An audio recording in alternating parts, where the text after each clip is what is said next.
All right. Good morning, everybody. The Subcommittee on Public Safety, Natural Resources, and Transportation will come to order. Madam Secretary, we go ahead and call the roll, please. Assemblywoman Anderson. Assemblywoman Brown May. Assemblywoman Dickman. Assemblywoman Gorlow. Assemblyman Hafen. Senator Goycochea. Senator Nguyen. Assemblyman Watts. And Chair Harris. Here, thank you so much. We have 7 budgets on our agenda today. We're going to go ahead and start, if you all are ready. We will start with Budget 1014171. And I believe we will be having Director Settlemeyer. He's passing the buck. Madam Secretary, please mark members present as they arrive. Thank you, Madam Chair. In that respect, we'll be turning it over to Nevada Division of Water Resources to give the overview of their budget. I think they're the first ones that are up today, if I'm correct. Yes, they are. Come on up whenever you're ready.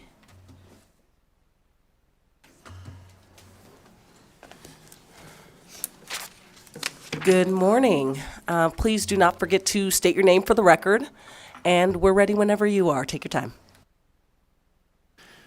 Good morning, members of the committee. Adam Sullivan, for the record, Principal Administrator of the Division of Water Resources, Nevada State Engineer. With me is Deputy Administrator Micheline Fairbank, and Micheline will primarily be giving this presentation.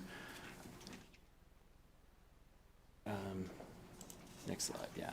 I'll just start off with an opening comment that the mission of the Division of Water Resources is shown here to responsibly manage Nevada's limited water resources in accordance with state law and the best available science.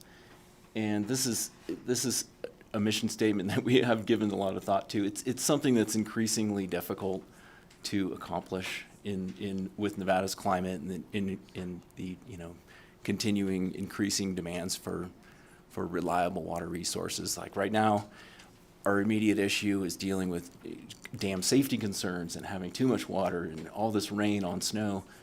But our longer concerns as a state really are in having enough reliable water resources in the long term to meet our diverse demands and allow for diversification and protection of Nevada's natural resources.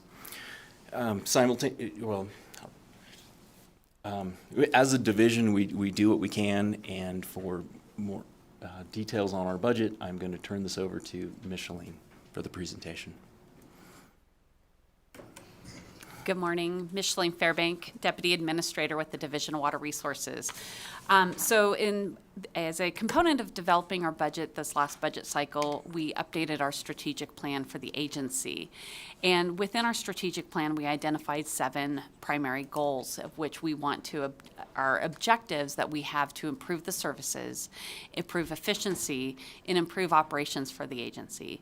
Our first goal is to manage the appropriation of water resources as required by statute in a manner to optimize the beneficial use and conservation of water resources in Nevada.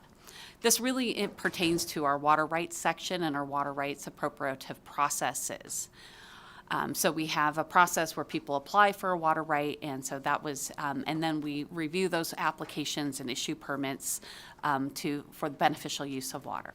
Our second goal is to expand and enhance our adjudication and dam safety programs to meet state and federal requirements and the needs and expectations of the public.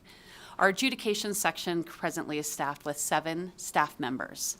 And we are coming up on a December 31, 2027 deadline for the filing of vested claims within the state of Nevada. And with that will come an expectation. It's not a statutory requirement, but it'll be a public expectation that we adjudicate all pre-statutory claims in the state of Nevada. And each adjudication we do on a basin-by-basin approach. All of our surface water systems have been fully adjudicated, but a basin adjudication, if it's moving really quick and it's simple, it might take 3 to 5 years. On average, they take decades to complete. So that's going to be a Herculean task for us to undertake come 2027, 2028. Our dam safety program is, we're working to try to evolve to meet national standards. We presently have about a staff of 4 in our dam safety program, but we realize that there's needs for us to go ahead and improve upon in terms of better fulfilling our regulatory requirements to protect public safety. Our third goal is to modernize record keeping and document processing to improve public services and preserve historic data. We got a jump start on that with the award of ARPA funding, which I'll talk about a little bit later, but we received $1.3 million to go ahead and get that initiative commenced. But there's still a lot of pieces of that to get us completely over the finish line that will take. Our fourth goal is to enhance the capacity of the division through employee development, career advancement, and to better serve the public and support employee retention. That really comes down to employee training, training budgets, the ability to go ahead and provide services and support to enhance the skills and resources that our employees have to draw upon in conducting their day-to-day business. Our fifth goal is to establish contemporary water availability data for the state of Nevada through the Water Resource Initiative. Again, this is one that we received a jump start. We received $6.4 million through ARPA funding to go ahead and fund updating the baseline science through subcontracts with USGS and DRI, but that's going to be an ongoing obligation of the state to go ahead and support that data and usability for the division moving forward. Goal number 6 is to update the state water plan, which we're in the process of doing. And the 7th goal is to build sustainable relationships with the public served, which is really an ongoing obligation of our division in terms of working with our stakeholders and the communities. So our budget for the biennial total is just over $24 million, with $17 million of that coming from general fund. You'll see that obviously as an agency, we are predominantly funded with general fund resources, but we do have other sources of funding. As I have previously mentioned, we have an injection of ARPA funding, but that money will go away once that December 26th, the deadline, 2026 deadline comes for the full expenditure of those funds. We receive some federal grants that support our portions of our dam safety program and flood management program, which are getting full use presently. And then we have interagency transfers of certain funding with transfers from Department of Energy grant and then from water basin transfers out of a non-executive fund to offset budget reductions previously. The other $44,000, that's really, it's authority, but it's not actual, it's authority for spending for court reporters, just because those are things we can't predict when we have hearings, and so we need to be able to have the authority to fund those costs. You'll see our FTE totals have gone up by 2. Historically, our staffing levels have remained flat for the last decade. These two new positions are positions we received as part of the ARPA funding for the digitization project. Those will be positions that we need to have on a long-term basis moving forward once the expiration of ARPA funds comes and passes. So we did receive certain enhancements. Generally, our budget has remained unchanged, but we do have certain enhancements that we got this last year. Those include updating our ArcGIS software, which is software that was going end of life. We received a temporary position for supporting our water plan update. We were able to secure funding to provide our staff with personal protective equipment, which is a requirement for conducting work on mine sites. We received an increase to our South Fork Dam operating budget. This is basically bringing that budget to the total of the $66,000 or $63,000 a year, which is about doubling our operating budget. And that's just for the operation and maintenance of South Fork Dam, which is a dam that we are, not only do we regulate, but we also operate and maintain. And we're seeing expenses increase in that operations. We're replacing hearing room in our hearing rooms and our video conferencing equipment, which have become dilapidated. And then we have a pay increase for the chief of our water planning and drought resiliency section. And what this pay increase really does is it makes the maximum salary of that position equivalent to the the classified manager and chief positions within the agency. So in the process of developing our budget, we realized there was a discrepancy, that the maximum earning potential for that position was less than its peers doing the same work. And so we just wanted to create parity across the board. We also received one-shot appropriations. We received $650,000 for an annual exceedance precipitation study, which will help support our dam safety program. We received one shot, which we regularly use and receive every biennium, for South Fork Dam repairs and maintenance. And then our computer replacements. And then we received $78,000 to replace 2 vehicles that were donated to the agency that we didn't have on the replacement schedule because they were donated to the agency. One of them is a first generation Toyota Prius. Another one is a very outdated Nitro. And so we're replacing those with an electric vehicle to replace the Prius, and then a hybrid for the Nitro. And then other things that we have that are in our budget is when we look at our expenditures as an agency, one of the things is typically we're a very people-heavy agency. So our expenditures generally range in about 80% for our budget for personnel costs. However, this year it's down to about 66% because of the influx of the ARPA funding. But really, we are a person-heavy agency, and so the rest of our budget really goes towards other substantial portions as the AG cost allocation. We also have substantial portions right now that are going to be dedicated to the Water Resource Initiative and the Digitization Initiative. And then we provide certain funding to USGS also for our stream gauges and other monitoring throughout the state. Happy to take any questions.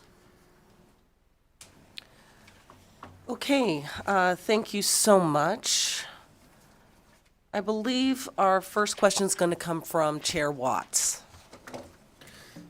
Thank you, Chair Harris. And I have a few questions, if that's okay. Whenever it's not, please cut me off.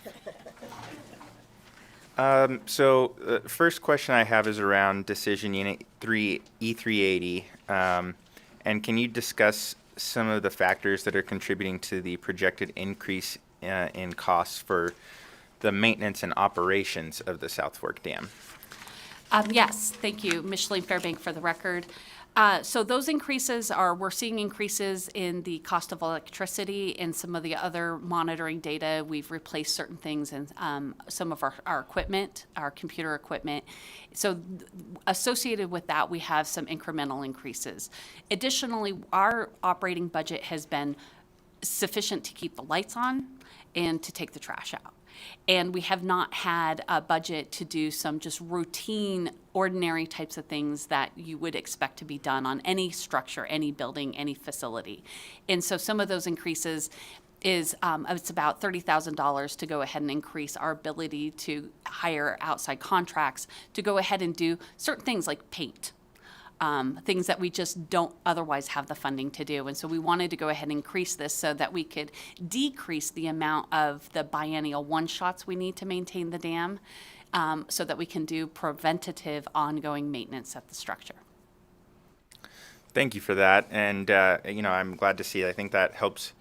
And I really appreciate the presentation of the different division goals that you have. And I think the more that we can do proactively on the maintenance side and not doing the bare minimum, the more that contributes to dam safety and not having to do some of the larger expenditures down the road. I guess, so you touched on it briefly. As you go across some of these goals, it sounds like the workload is increasing, particularly with the adjudications, and you mentioned, particularly a few years down the road, there's going to be a pretty significant need related to that, and yet it looks like we're adding 2 staff. So can you just provide a little bit more background on, particularly over this biennium, what the kind of increasing demands and workload look like on the agency. I'm just trying to understand the balance between all of the work that seems to be needed for these goals and where the staffing is. I see on some of the, for example, on some of the one shots, it seems like it's pretty clear that we're making investments towards updating the state water plan and investing in that water planning process. I don't necessarily see that reflected in adjudication, for example, or the water rights section. Micheline Fairbank, thank you, Assemblyman Watts. So in terms of a workload, our number of applications being filed on an annual basis are generally flat. It fluctuates dependent on multiple different things, economic factors, there's multitude of factors that can do that. So, we did an analysis of our workloads over the last 10 years, and so the number of applications being filed generally is flat. Our productivity in terms of what we're being able to turn around is slightly slowing down. We're not seeing a dramatic drop-off in terms of productivity, but what we are seeing is that we're seeing a dramatic drop-off in the number of protested applications that we're able to process on an annual basis. And the basis for that is really that they are becoming much more complex and difficult for us to go ahead and review. There's a multitude of factors that we have to look into, hydrologic factors. And so what happens there is because it takes time to process through those, to come up with a baseline, understanding of what we think the decision should be. Then generally, not all the time, but typically then those protested applications have a ruling written. There's a written decision articulating why the state engineer makes the decision that he does with respect to that particular application, either to grant it or to deny it. And so the amount of time and the amount of effort it's taking to go ahead and go through that process is becoming more cumbersome. And that's for multiple reasons. Number one is the resources are becoming more constrained. There's more demands on the resources. So we're having to take the time to make sure that we're addressing, is there conflict? Is there conflict with existing domestic wells? Are we creating problems? Or are we being protective of the public interest? And the other factor that's really contributing to that is just the litigation factor. Because water is becoming more scarce, people are a little bit more protective of it and more inclined to litigate over a decision that they may disagree with. And so it also requires us to expend a much more significant amount of time to make sure that we're creating the most defensible decision we can when we ultimately end up in front of the courts. So from a workload standpoint with respect to our water rights, what we're seeing is we're getting choke points, and those applications, and more of them are becoming protested, are becoming choke points in terms of being able to produce work in a timely manner for our public that we serve. The other factor that we see is that we're asking more of our staff. Our staff has remained flat, so the amount of work, the complexity of the work that our staff is doing is becoming more cumbersome. We have seen a significant increase in certain other factors, extensions of time, requests for investigations into alleged violations, cancellations, forfeitures, but we're spread so thin that we can't get to everything that we need to. So there's certain statutory responsibilities that we just simply don't have capacity to get to on a timely basis. So we just have to prioritize, and the priorities are to go ahead and keep the economic engine of the state moving forward. With regards to the adjudications, our adjudication staff was bumped up about 8 years ago. We got a bump up of about 4 staff, and there we've remained. And like I said, the adjudications are very complex. It takes a significant amount of time. And for us to go ahead and begin to be prepared to more expediently process statutory adjudications, we're going to have more staff. And if we don't, it's fine. It's just the public has to understand and recognize that we only have so much capacity.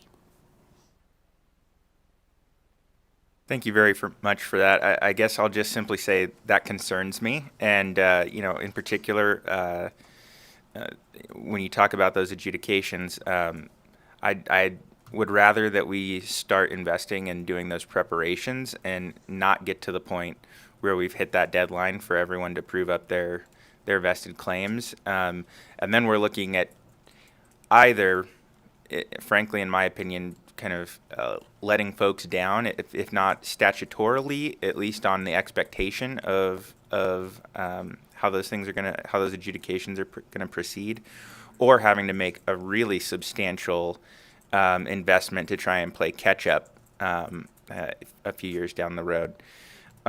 Could you give us a brief update on, I know this is fairly recent with the investments in the modernization effort, but could you give us a little bit of an update on where that's at, and also, you know, where kind of your IT capacity is at? Thank you, Micheline Fairbank, again for the record. So the initiative to go ahead and update our water resource, our water data, our water budgets, or the baseline science to do that is we've entered into the contracts with USGS and DRI, and so they're in the early stages of going ahead and starting to do that work. What we're expecting is that, you know, that's, like we've said, that's going to have a baseline. It's going to provide us some baseline data, baseline science. We have two basins that are kind of the subject basins for this particular first initiative, but it's not going to apply statewide. So, you know, one of the things that we do have a capacity issue, and this is integrated both with the Water Resource Initiative, but more significantly with our digitization initiative, is our IT staff. So the Department of Conservation and Natural Resources has a relatively small IT staff, and we fund three different positions plus four positions. One of those positions is a non-classified position because it does a lot of the work with regards to our metering databases, some of the databases that work specifically in our designated basins. But we have a very difficult time recruiting for that position because of what it is titled. It's not advertised as an IT position because that's not the legal name for the job classification. So we're short in terms of our capacity to go ahead and do the software development, the code writing, the software, some of the management, the data management on the IT side of things. Our existing staff is they're working for multiple agencies within the department. They're not just ours. We have to share them because they're wonderful, but there's a lot of work for them to do. So that's going to be a constraint for us as we go ahead and get the digitization effort going. We're going to be able to get some information put out onto the website, but it's going to be constrained as to what we can do because some of our databases, and particularly our permit databases, once we get all of our permits digitized, those are going to be living documents. They're not a static file. And so we're going to have to do some IT development and code writing to go ahead and create the software to make that publicly accessible. And presently, we don't have that capacity to do so. Okay. I'll add that to the to-do list. The last question I had, it looks like, you know, we've done a lot of different restorations from some of the cuts that were made to the budget. You know, it looks like, and seems like we've recovered potential staffing cutbacks. I think travel was restored, and then you mentioned, I think at one point in your presentation, training. Has the training budget for your agency been restored? No, presently, excuse me, Micheline Fairbank for the record, presently we have $0 in a training budget. So the training budget within the division and, you know, for a long time was rather small. And then it got smaller through the Great Recession. That was one of those areas we could make cuts. And ultimately in 2020, when the COVID pandemic initially hit and we had to do the first round of cuts before we built the budget, we lost the remaining of our training budget. And so at this point in time, we are able to support some training through our CAP 4, but it's very limited in what we can do, and it's really dependent on whether or not we have other unexpected costs. So unfortunately, we have to be somewhat stingy in our training that we can offer to staff. Thank you for that. I think we need to make a greater investment in the human resources for this division. Thank you, Madam Chair, for the questions. Senator Goycochea. Thank you, Madam Chair, and I appreciate the opportunity to pile on. I've been, since we had the 100 million and we've been talking about where I've been crying that we needed to get more money to Division of Water Resources. Folks, this isn't going to work. We talked about the adjudication process. We started the one in Diamond Valley in 20, I believe it was. Still ongoing. The problem is you end up with litigation. People don't agree with what's being said, and you will have conflicts over water rights. So, we've got to provide some money and some staff, but we're never going to get there. We talk about the 27 deadline for all vested claims. An adjudication can run 50 years. Let's be honest. And bottom line is, we have to get prepped in order to meet that 27 deadline. We're going to have to make a commitment right now because we do have some ARPA money available. And that said, I'll move back to the script.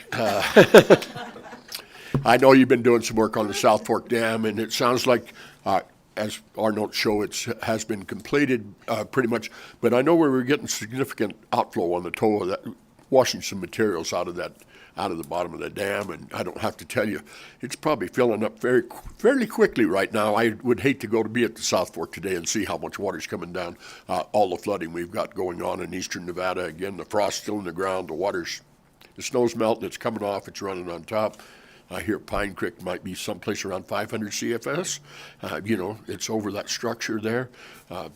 They've got some, they're trying to get them cows across Pine Creek, which is now a 30-mile river. And you can jump it with a horse on an average day, but today you can't swim it. So, there's going to be some impacts. There's going to be some water hit that dam. So I guess the repairs you've got there, you're comfortable that it is in place. And I worked on that site when they started it. I actually hauled cement into that 40 years ago, I guess. It's been a long time now. So anyway, it's, 35-year dam? Is it 35 years ago it was built? Something like that. Anyway, I did work on that. It wasn't the best site when we started. Once we got it opened up and all those big holes in the canyon, porous rock. So, but again, have you been able to curtail that outflow, that material wash? Micheline Fairbank for the record. Senator Goycochea, yes, we're very happy with the repairs that were done at the toe of the dam. We are confident in that it appears that it's doing as designed, and it's addressing the seepage issues that we were having. So the contract is substantially complete. We're just waiting due to some supply chain issues. There was some ladders to go into kind of the vaults or at the dam site. And so that's just the last thing remaining, and when the weather is appropriate, we'll go ahead and get those installed, and then it'll be 100% complete. And our team is comfortable and with what the repairs that have accomplished what the objective was. And future funding, we gave you almost $250,000, I think, out of IFC over the last year, trying to make sure we had enough money. Have you got enough in this budget to fund your ongoing needs? Micheline Fairbank for the record again. With respect to South Fork Dam, for the operation and maintenance of the dam, we feel that this is the numbers that will be sufficient to carry us for this next budget cycle. Obviously, you can't predict everything, so not to say that there's something that is unknown that could surface, but at this point in time, we believe that this is an adequate funding source. Increasing the annual budget for the South Fork Dam is really a critical component of it, because it really will enable us to do more preventative maintenance so that we can try to stay ahead of some of the more substantial dollar amount repairs. And so that's just kind of what we're looking at for right now is being more proactive and trying to maintain a proactive approach with respect to that facility. Thank you. Thank you, Madam Chair. Senator Wynn. Thank you. I'm always learning so many new things in this committee. This is like a foreign language, so I have to learn the lingo first. But if you could discuss, I know that you guys did some salary surveys of salaries and some of these things are recommendations based on those surveys. So can you discuss how the salary increase for the Chief of Water Planning and Drought Resiliency position would improve the state's water planning efforts? So really, the idea here is that this particular position, when it was created in 2019, was created as a non-classified position. All of the other section manager positions, section chief positions within the agency are classified positions. So they're subject to the classified pay scale of step and grades, or grade and steps. And so what we identified when we were developing our budget this last cycle was the fact that the salary cap for that unclassified position was equivalent to our other managers are at a grade 44. And this was equivalent to about a grade 44 step 6. So what that meant was no matter how long that person had been in the position, they would be capped out at a step 6 when somebody in an equivalent classified position would be able to attain the step 10. And so this pay change represents that difference between basically that step 6 and the step 10. So it increases the maximum salary to be equivalent to their peers doing the same job of supervising sections. In terms of, being able to retain and recruit for that position, it's important because why would somebody potentially go for a position in the agency that has a lower earning potential, that has the same duties and responsibilities as their peer in a classified position? And, and for us, it was really important to have that pay equivalency and transparency. Those are things that we do, I think is important to the state is have pay transparency. And for us, that was also important to have transparency and equivalency with respect to this position. And is that position currently full?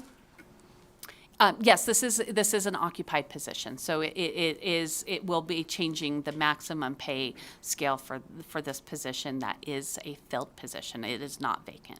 In fact, our vacancy rate right now for the agency is about 11%. And of that 11%, some of those positions are not ones that we can't fill. It's just we're just trying to get positions filled. So it's more just a timing matter of it. It's just we've actually been very successful in recruiting and hiring positions. So, May I follow up, Chair? You kind of answered my next question, but then my follow-up is I'm always fascinated by people that are in the 10, 11% the judiciary was yesterday. So I'm curious, what are you guys doing, you think, differently in order to recruit and retain and have relatively lower, vacancy rates? Micheline Fairbank for the record. I think generally it is a culture of an agency. I think that we have a positive culture within our agency. It's a very constructive agency where people feel as though there's a lot of support from their colleagues, from coworkers. There's free exchange of information.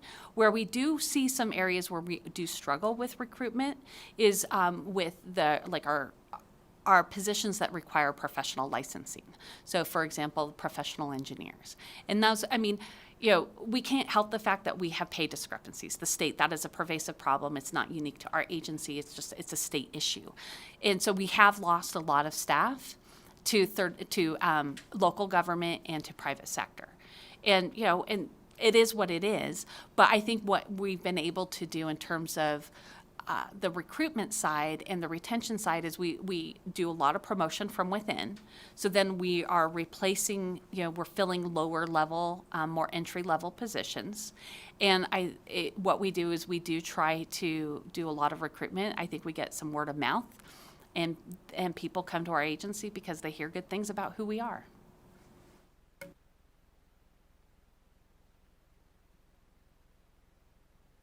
Assemblyman Hafen. Thank you, Chair, and thank you guys for presenting today. This happens to be my wheelhouse for once in this committee, so happy to be able to ask some questions today. A lot of my questions have actually already been answered, but today my understanding is that there were some counties that were not paying their basin fees during the COVID,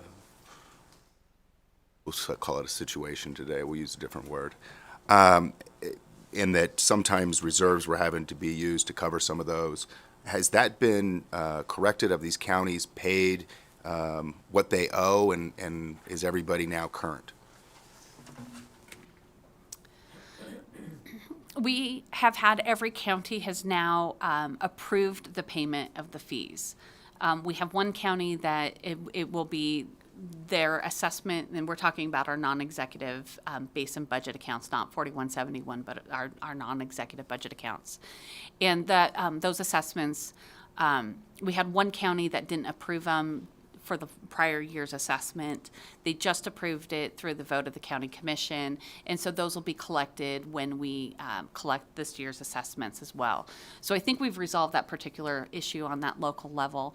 But I think there's some concerns that will probably be raised later today when a bill is being heard specific to basin assessments.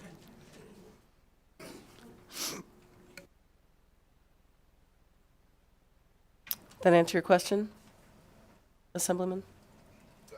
Yes? That answered the first part of my question. Have all of the other funds that were used to cover been restored then from, Ms. Schlick, that were used to cover those, I don't even know what to call them, non-payments? Ms. Schling-Fairbank for the record. So in the management of those non-executive accounts, we do try to go ahead and retain a cash on hand, kind of a reserves within those so that we can try to cover instances where we may not receive payment in a timely manner. And so we have not fully expended our reserves as of yet. We may get close before we receive the next funding source, but we do have another non-executive budget that has funds available that's specific for this purpose that we can borrow from, and then when we get that money back, then we can go ahead and repay that. So there's another state engineer account that is specifically to allow, we'll call it overdraft protection, for lack of a better term. And so that will give us that opportunity that if we do run short in that particular basin account, we do have funds so that we're not in the negative. And so far that we haven't gotten there, and we're anticipating that we can avoid that. Thank you, and I hope you receive your funds in a timely manner this time. Assemblywoman Anderson. Thank you, Chair, and thank you for presenting this information so easily for me to understand. This is not my wheelhouse. So I have two questions. They're both related to staffing. The first has to do with the conversion and some of the background information we have. It looks like you've got a conversion of the recommended conversion to an unclassified position. I believe it has to do with the attorney, I want to say. How will that impact the division's operations? So we're requesting to take the chief of our hearing section, which is presently a classified position, and reclassify it into an unclassified position as a chief administrative law judge. And the purpose behind that is twofold. Is number one, the class specifications for the chief hearing officer it's predominantly actually geared for a professional engineer. But as we have seen, the complexity, the nature of our administrative hearings have become more complex. We're seeing an ever-increasing presence of licensed attorneys representing their clients in those hearings, where, a long time ago in a galaxy far, far away, it was just, water right holder came and pled their case. So the need to have a licensed attorney in that position is imperative. So that's the first part of it, is reclassifying the position and having it mandate a licensed attorney. The second piece of it is there's really there's very few, or I'm not aware of any classified positions that do require to be a licensed attorney. And this particular position not only serves as the chief administrative law judge, because it supervises and, a staff level staff level individual who serves as an administrative law judge. It also serves as a technical support for the hearing section, and then also supervises hearing officers that conduct informal hearings on behalf of the agency. So we really do feel that it's appropriate based upon the responsibilities of the position, the supervisory levels, and then having it classified and compensated appropriately for that type of position is imperative for the recruitment. The other side of it is in classified service. It's in the engineering class specifications, the 700s or 7000s class specifications. Attorneys don't go and look for engineering jobs. And so I was very fortunate when the position became vacant last time through word of mouth. I was, somebody, it found out that we were recruiting for the position and was like, I had no idea to even look there. So so in terms of longevity and looking for, that future, we do need to have it in a place where attorneys go and look for the job, just like our IT staff. It needs to be named, classified, and called what people are looking for so we can recruit the right qualified people. Thank you so much for that clarification around it. I can totally see what's going on with that. And then also congratulations on the 11% vacancy. I would agree with you. A culture makes all the difference with that.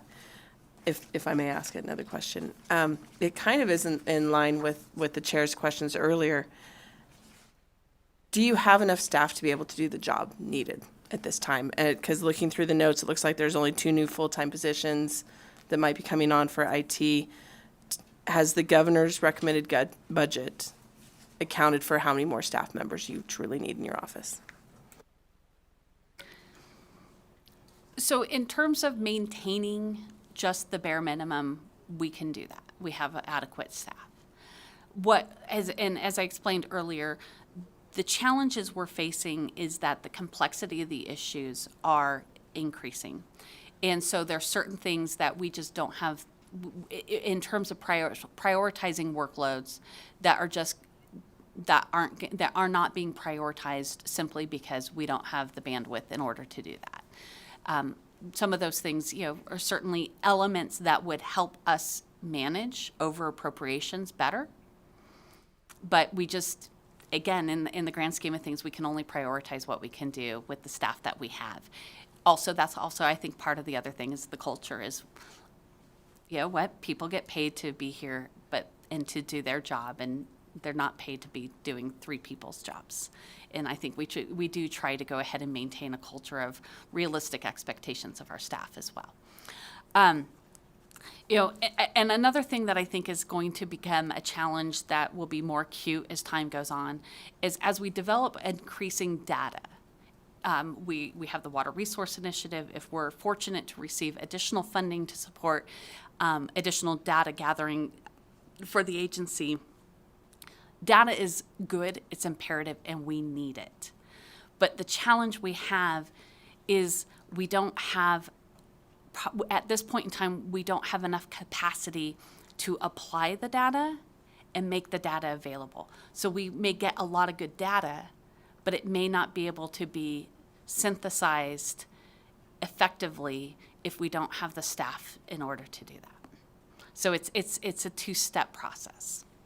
Thank you so much for that candor, because I know that this is a difficult answer to have to be asked, because you want to be supportive and everything. So I really appreciate how clear you answered that there's data, there's realities, there's also a culture to create of everybody working together.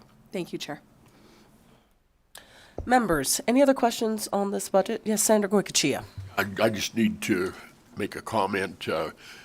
The basin assessment hearing this afternoon has been canceled, so we will deal with it another day. And clearly, it's great to have data, but again, you've got to be able to have the staff to implement it, and I appreciate that. Thank you. Okay, with that, we'll go ahead and close out the hearing on budget 4171. And I will then invite up the Department of Forestry and Director Settlemeyer. Hello. Thank you, Chair. James Edelmeyer, Director, Department of Conservation and Natural Resources. It's my pleasure to introduce Casey Casey, the State Forestry Head, and also the State Forester and Fire Warden for presentation. Welcome. And just for committee members' information, we are going to hear 4194, 4195, and 4196 all at the same time, and then we will go into questions because there's a bit of money moving between those budgets. So I thought it might make sense for the committee to be able to hear all of them together and see the full picture. Welcome, and you can begin whenever you're ready. Thank you. Thank you, chairs, members of the committees. Casey Casey, for the record, State Forester Fire Warden for the Nevada Division of Forestry. The Division of Forestry's mission is to protect and enhance Nevada's ecosystems and communities through natural resource stewardship and wildland fire management. We do this through implementing multiple programs that include forest, range, and watershed stewardship in your urban and community forests and the forests out there in the mountains. We do wildland fire prevention, mitigation, and suppression. We have hazardous fuel reduction, fire adapted communities program. We have a multitude of programs that implement our mission and our goals and objectives. Our governor's recommended budget for FY '24 and '25 totals a little over $90 million, of which the general fund is about $53 million. Primarily, the other funding sources are federal funding through federal grants. We do get some revenue in through our camp program, and we have a, I'm not blanking on the word, but we have a I can't think of it. So anyway, a budget account, we have our state tree nursery that requires revenue and has no general fund. We have 191 FTE and 67 seasonal positions through the biennia. That's an increase of 3 FTE this year, but it's a decrease of 9 seasonals. So what we did in our Air Ops program was take out 9 seasonals to create 3 FTEs in the program. Primarily the Air Ops program, for those who don't know, we do have 3 helicopters. Those helicopters fly ground firefighters in. It's usually an initial attack asset that goes right out to a single tree fire, drops firefighters on the ground. The helicopter goes back to get water while the ground firefighters are fighting the fire, and then they drop water where the firefighters tell them to drop water. So what we were finding in the program is it's very hard to hire seasonals right now. So we were looking at trying to retain some of the training that we invest in these humans and make them full-time positions. We have multiple agency objectives. They are actually very consistent with what you've heard probably from lots of other agencies. We are trying to maintain current staffing levels across our missions of wildland fire suppression and natural resource management work. We want to ensure that our staff have adequate equipment, supplies, and training to safely do their job. We want to ensure that we have funding for actually suppressing wildfires across the state. Those are ever increasing. And we want to make sure that we have a stable funding source, which is going to get to the swap of 4194, 4195, 4196, at which we will take a lot more time to talk about later. We have the same challenges as you've probably heard before, so I'm not going to hit on those. We do have a retention and recruitment issue. However, we're sitting at about 20% currently, which is down from where we were. That's largely inflated by our camp program right now, and we will get to that when we talk about 4198. And then we just need to make sure that we have additional staff to deal with the current challenges. One of the things you see is a conversion to a biologist position with our statute to maintain and manage state-listed species. We're seeing a lot of the same things you heard from water, a lot more litigation, a lot more need to have people, especially as we're building in the southern part of the state where we have a lot of these plant species. Just to highlight some of the accomplishments that we've done this year, we did treat about 7,000 acres, plus some with our local government entities. We did fly the state. We do this every other year with our federal cohorts with the Forest Service to track trends in insect and disease mortality and infection. We were unable to do that for a while in COVID because a tiny airplane is a very confined space. And so we took a couple years off. We did see about 120,000 acres of new infected area. We kind of anticipated that with it's funny to say today with all of the rain that we have, but the prolonged drought that we were seeing before. The trees were and continue to be stressed. So this was kind of anticipated. We still aren't seeing huge outbreaks of insect and disease mortality. And primarily what you're seeing too is a lot of insect and disease mortality around areas where we've had large wildland fires. So what we do in the following year after we fly those acres is we send foresters and staff out to ground truth what we see in the airplane. So they're mapping, and then we go down and make sure we know which insects are infecting, how are their populations looking, and all of those things. We have increased our fire-adapted communities to 33 this year. We started at 8 and 2 actually 7 years ago in Nevada. We started at 8 2 years ago, and we've increased to 33. The important part about this is the education of communities to make sure they know the risks in which they're living, and they're actually taking the steps to reduce those risks. I'm going to get into our budget accounts. So this is where I'm going to talk about the swap, because I do have 5 budget accounts. So the budget account 4194 is our wildland fire protection program. It's a cooperative program with local government where they can opt in to the program and pay us for their wildland fire suppression. So the purpose of the wildland fire protection program was to make sure that we were working with the counties to mitigate the risk of fire, to suppress wildland fires immediately, and then to make sure that we were rehabbing fires on the back end. So it was an all-inclusive program, but the gist of what the program does is if they opt in, we pay for the county's fire bills over 24 hours. That's that first initial attack period of a wildland fire. So once it goes beyond that, we will assist in paying the county bills, and not just assist in paying their bills, but we will actually send staff out there to make sure that we're estimating cost and keeping costs low while the fire's happening. It's very hard to argue that after the fact. The reason we're asking for this efficiency swap, I call it, it's revenue neutral, but what happened when this budget account was created, at the time we were losing NRS 473. So it was an opt-in program where counties could ask NDF to be an all-risk fire department for them. We were not very efficient in running that program, and at the time also, we had a tri-data study that said just that. We weren't very efficient in running the program. On the other side, we also had a recession coming, and so it was decided to give back to the counties what was their responsibility. So we did give back the all risk. We kept the wildland fire suppression responsibility, as that's ours. Counties don't necessarily have all of that. So when they brought in the budget account 4194, they brought it in to pay for staff. So firefighters, so the county receipts that come in from participating counties actually pay for our suppression staff. The issue here is, and I'm going to use Elko as an example. Elko is one of the largest counties in the nation. It's checkerboard with a lot of private land, and they have huge fire risk and occurrence. And so they are taxed a lot in this program because they actually meet all the criteria of the formula. So if they were to jump out tomorrow, what I would have to stop doing is paying all their fire bills, which would actually be great for me and the state. But on the other side, we would lose about 75% of our fire suppression response capability in the state.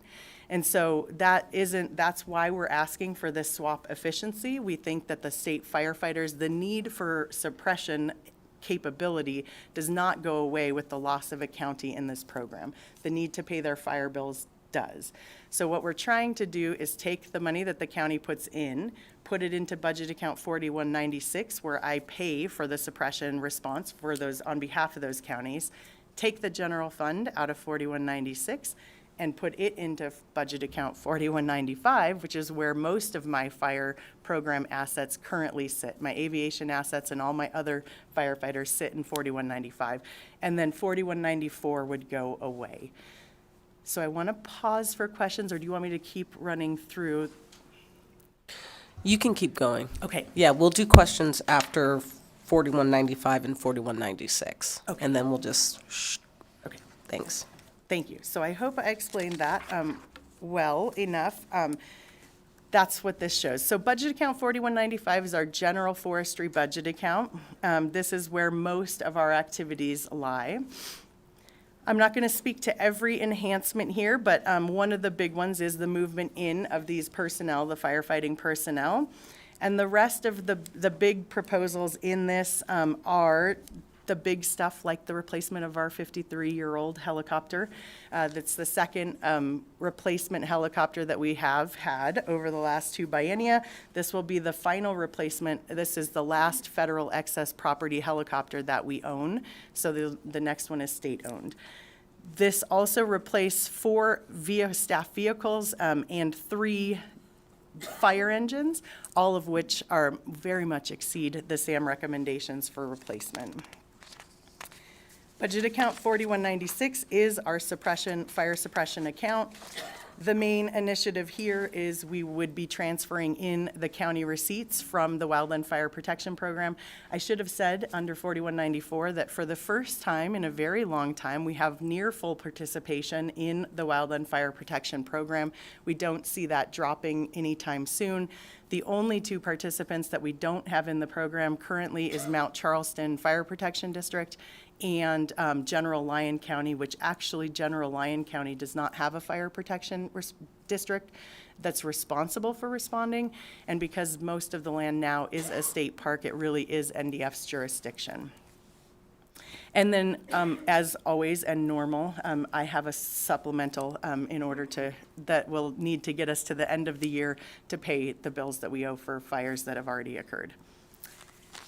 Budget account 4198, I imagine there will be some talk here as well. This is our conservation camp program. Hold on one second. We're going to do 4198 separately, if that's okay. So we've hit 4194, 95, and 96? Okay, if you don't mind, we'll pause here and take questions on those 3 since there's a little bit of money moving around between them. All right. Let's see, I believe our first question is going to be from Assemblywoman Gorlow. Thank you very much, Chair, and thank you for being here. Yeah, a lot of money moving around, a little confusing. So did I understand correctly? 3194 is going away, but that's going to go into 3196, and 3196, that money's going to 3195. Thank you again for the record, Casey. So 4194 will go away. That's the Wildland Fire Protection Program. The money that is county receipts that come in the Wildland Fire Protection Program will move into 4196 to pay the fire bills. That's what we're doing right now. We're just doing it with general fund. The general fund in 4196 will move into 4195 to cover the staff firefighters that we have under the budget account.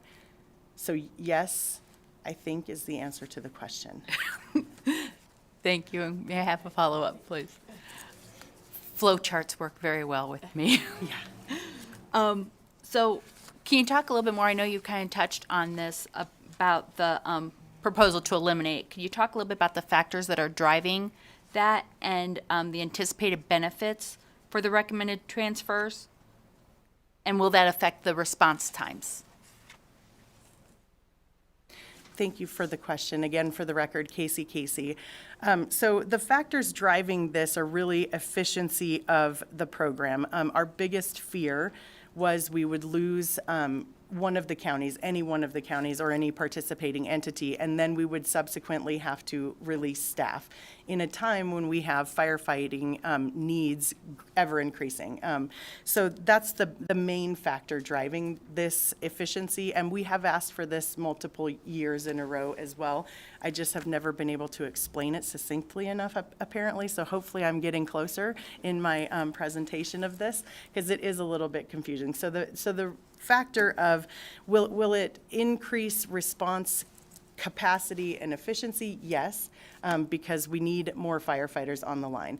The truth of the matter is the firefighters are going to come, no matter where they might come from. But from the state's perspective, if we don't have them employed with us, we're going to pay for outside assets, and they're usually a lot more costly than ours. So when the fire bell rings and Nevada runs out of assets, we usually call our neighbors first. California comes in. They're very expensive assets that come from California. So we're going to pay for these assets. They're going to respond. It's better if we have them, and it's better if we have them placed around the state, as we do currently, in the areas that are of highest risk. One of the things about having a state-funded forestry firefighting staff is, one, they don't fight fire every single day, obviously. They do cut fuels every single day. So their job when they're not fighting fire is to go out and reduce risk in all of these areas. So that's another efficiency, because one of the things that we have found is it's great to be able to quickly suppress wildfire, but you also have to mitigate the risk of that wildfire ahead of time so that it slows the fire moving in, not only for firefighter safety, but for the safety of the community in which that is rolling into. So that's one of the most important factors of keeping this employment, as well as not just the suppression of fires, but making sure that we have enough people to actually mitigate the risk in those communities. Thank you very much. If I could quick ask a curiosity type of question. Have we done any sort of mapping on where we think, like this year's fire season, where the hot spots might be? No pun intended. Thank you for the question. Again, for the record, Casey. I think it's fair to say that we're going to be fairly safe in the upper elevations. It depends on how quick the snow melts. That's what always is dependent up in those areas, but it's pretty high right now, the snow. So I think we're going to be safer in the upper elevations. Where we're particularly concerned is in the range this year. These, I know that everyone thinks that we say every year is going to be a bad fire year, but scientifically speaking, it is the 3 years following our biggest wet years that cause us the greatest concern.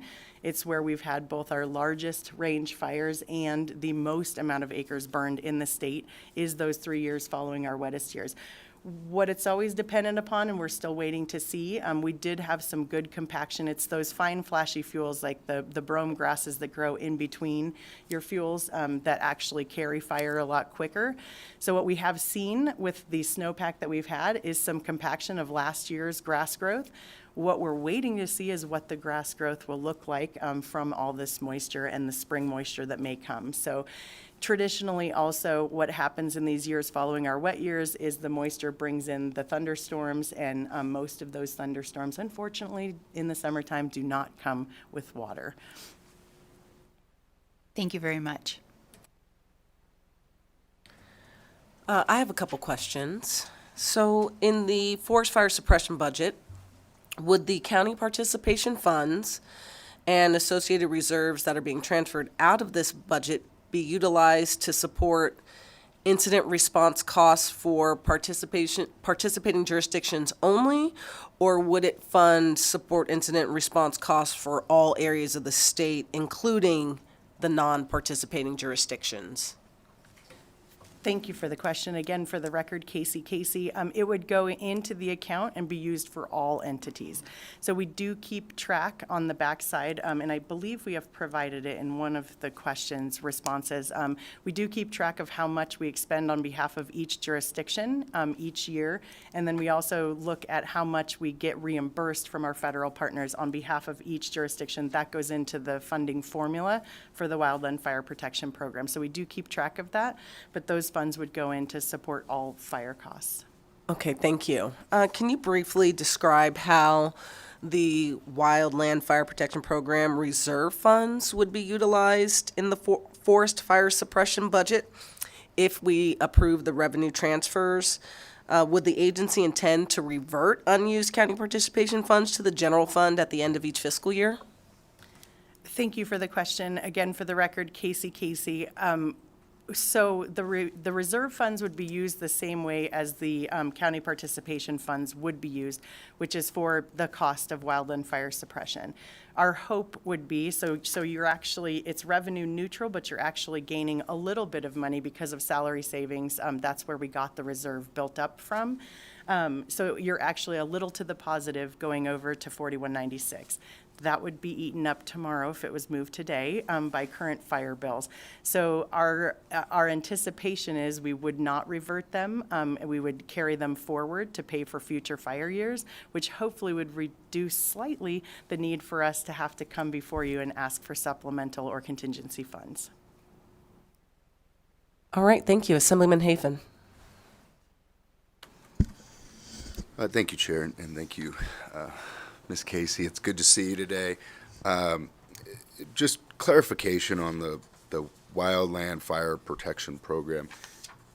The program and the assessments itself are not going away, but the account that's currently set up is going away. Is that correct? Yes. Okay. And so we're still going to be assessing the counties, their assessments, or participation assessments, and it's just moving into the general fund. And I would agree that personal preference would prefer these funds not revert back to the general fund, especially these, the ones that are coming directly from the cities or the counties. They're designated for fighting fires and should not just go into the general fund or revert back to the general fund. If they're going to revert back to anywhere, I think they should revert back to the counties themselves. Has that ever occurred where any of the assessments have been refunded? Or I guess I think it was a $15 million fire bill that we have. So I'm assuming the answer is no, but just for clarification for the record. Thank you for the question. Again, for the record, Casey, no, none of these funds have been given back to the county, as our expenditures every year on wildland fire have exceeded the $2.5 million buy-in rate for the counties. So I couldn't anticipate, though there are years when it's much lower. The last 3 years have been pretty slow from a fire perspective, though we still had a lot of fire occurrences. We had a lot of staff also to initially and aggressively attack them. Just one quick follow-up. Thank you, Chair, for the follow-up. And then have any of the counties or cities expressed any kind of concerns over the change from the separate account to the more general fund account? Thank you for the question. Again, for the record, Casey. I think the counties probably look a lot like the rest of us when we all learned how this was all coming in. I don't know that the counties even knew how their funding, when it came in. So when we went into the formula discussions, as some of you may or may not know, when the program was created, we called it Kentucky Windage, I think was the term of use. We had a fire management officer who knew a lot about fire and kind of assessed based on what he knew of where fire occurred. We were charged with actually creating a formula based on the science that we had. So we looked at mapped areas of risk, fire occurrence, the values at risk, and actual costs to the state minus those that are reimbursed on behalf of each of the participating entities. So I'm sorry, in my response, I forgot your question. Just if any of the counties or cities have expressed any concerns over the change. Thank you again for repeating the question. Yeah, we did have a lot of concern as we started to create the formula, and there was a lot of concern actually initially from the counties when they found out that they were actually buying into and paying for our firefighters. But I kept saying that actually, because they thought then that those firefighters should be the county's assets and moved only within their county. But we tried to explain that that really isn't how we operate. We're a statewide entity. We send firefighters to the highest risk area, the most critical fires, and we pay their fire bills out of general fund. So this really just moves it into a more efficient process and an easier to understand process on behalf of the counties, I think. We have not heard a lot of concern about this particular movement because for them, nothing changes on the other side. The assessment is still the same. The buy-in rates will be largely the same, though they may change a little bit based on average costs on behalf of each of the entities. I apologize, Chair. May I ask one more follow-up? You mentioned the concern over that the counties felt that they should be their own assets, but my understanding is if there's a fire in Humboldt, all the staff goes to fight it, or as much staff as needed throughout the entire state, and not just the Humboldt portion. Do they understand that? Thank you for the question. Wildland fire response, and largely across the U.S., is very misunderstood, yes. But I think they do now. We had a very good conversation. When we created the formula, we actually had county managers, we had fire protection chiefs, we had a whole of rural counties and of more populated counties to make sure that when we created the formula, we had buy-in largely across all participants. And so I think they do understand. It is complicated, yeah. So when the fire bell rings, it's the local, the closest available resource, regardless of badge, that shows up to the fire. And then as we start to exhaust those local resources, we move more geographically, we move to the western portion of the state at large, and then we start to move into other areas like out-of-state contracts and cross-country contracts. If we get into preparedness level 5, where California is also burning and we're burning and assets are at a premium, we start to look at Canadian assets and such, so. I think they do understand. We've spent a lot of time with a lot of flow charts helping people to understand exactly how wildland fire suppression response works and how it all gets paid on the other end. Senator Goycochea. Thank you, Madam Chair, and I'll be very brief, I hope. You know, with the Wildland Fire Protection Program, the real issue is, and again, I'll take Elko County, you know, they have a big bill, and they get into a bad fire year, or they don't get the response, or we get short, like you say, of assets. The key to this is trying to keep everybody happy, and it's hard to do, but that's where the problems come in. These counties actually don't think they get what the bang for their dollars, so it's imperative that Division of Forestry do the best they can to make sure that we do meet those. And I agree with you. I don't think the downy brome is going to be an issue this year, but we will see significant cheatgrass in the lower elevations. And so we're going to have some maybe smaller but hot fires, and they tend to run a long ways. So again, it's all about response. And I think as we get into the last budget items, that's where it gets critical for us in our camps and what's going to be available. So thank you. Thank you, Senator. Assemblywoman Brown-May. Thank you, Chair.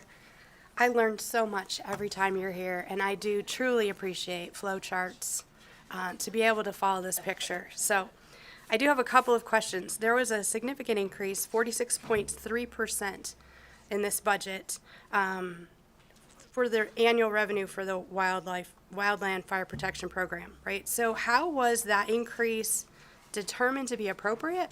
And then I'm curious to know, how would this impact the participating jurisdiction's ability to pay? How does that correlate?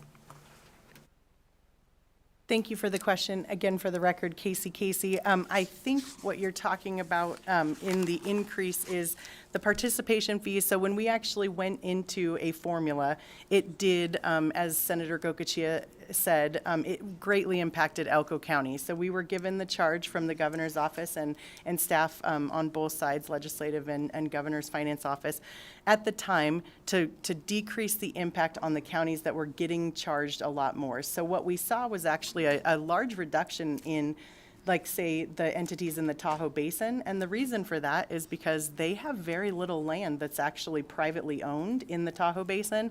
And almost every single one of the fires in the Tahoe Basin will be considered for a fire management assistance grant through FEMA and reimbursed to the state about 75%. Elko, unfortunately, we have tried to get FMAGs in Elko, and it's impossible, though this year is going to be our year. I feel it. I'm going to keep trying.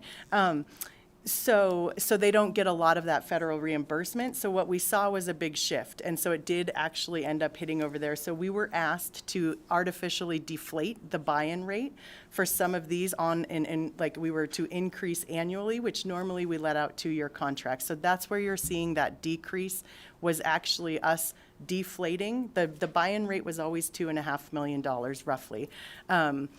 We decreased it to 1.8 million in order to not have Elko County jump out because of the buy-in rate of the costs. So it was Elko and Eureka that were hit the hardest by the rate increases. So we were just kind of working our way through that process of trying to get them to stay in the program. Because we were worried about losing staff. If they were tied to staff, you'd lose 80% of your firefighting staff. Follow-up. Thank you for that. That makes a lot of sense. Okay. So then what is the status of the revenue agreements with the participating jurisdictions for this next biennium? Thank you for the question.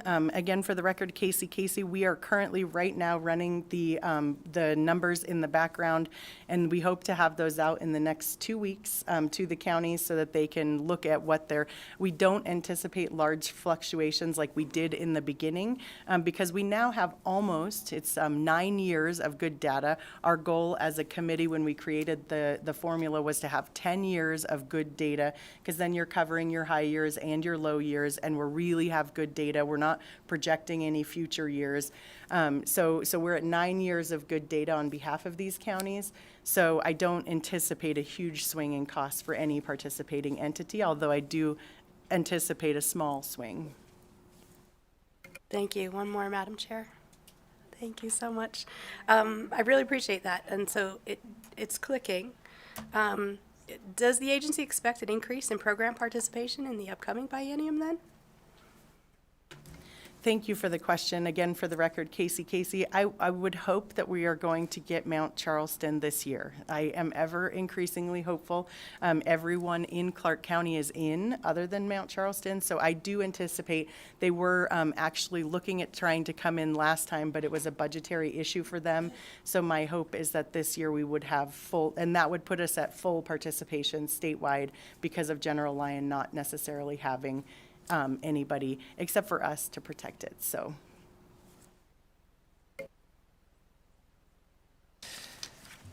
Okay, we will move on to a question from Assemblywoman Dickman.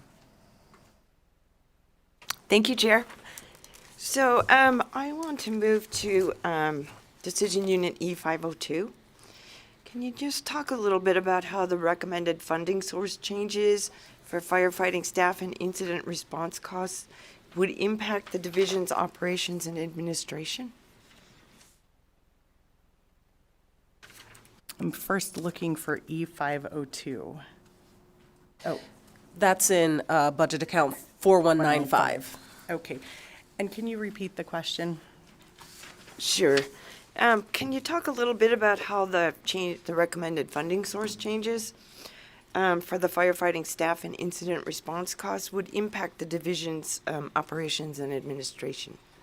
Thank you for the question. Sorry, I'm a little slow. I don't have all of these memorized in 5 budget accounts. So I was all, what's this?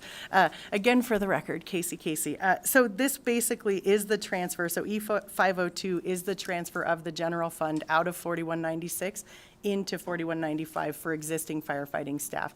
So that would not change. It would just allow us to keep all of the people that we currently have employed. So that's just basically keeping on all of the engines that we have across the state. These firefighters are primarily firefighter 1s and firefighter 2s full-times, and they would move over into this budget account and seasonal firefighters. Thank you. That's kind of what I understood, but I just wanted clarification. Thanks. You're very welcome. Thank you. Okay, our next question will come from Chair Watts. Almost there. Hang in there. Thank you very much, Madam Chair. I think we'll keep this one brief. I believe you mentioned in your presentation reclassifying that vacant camp area supervisor to a biologist, and that would help with some of the duties to protect native plant species. And I think you mentioned a little bit about litigation and some of the other complexity. Could you just provide just a little bit of additional high-level background on the benefits that your agency will see from making that switch? Yes, thank you for the question. Again, for the record, Casey.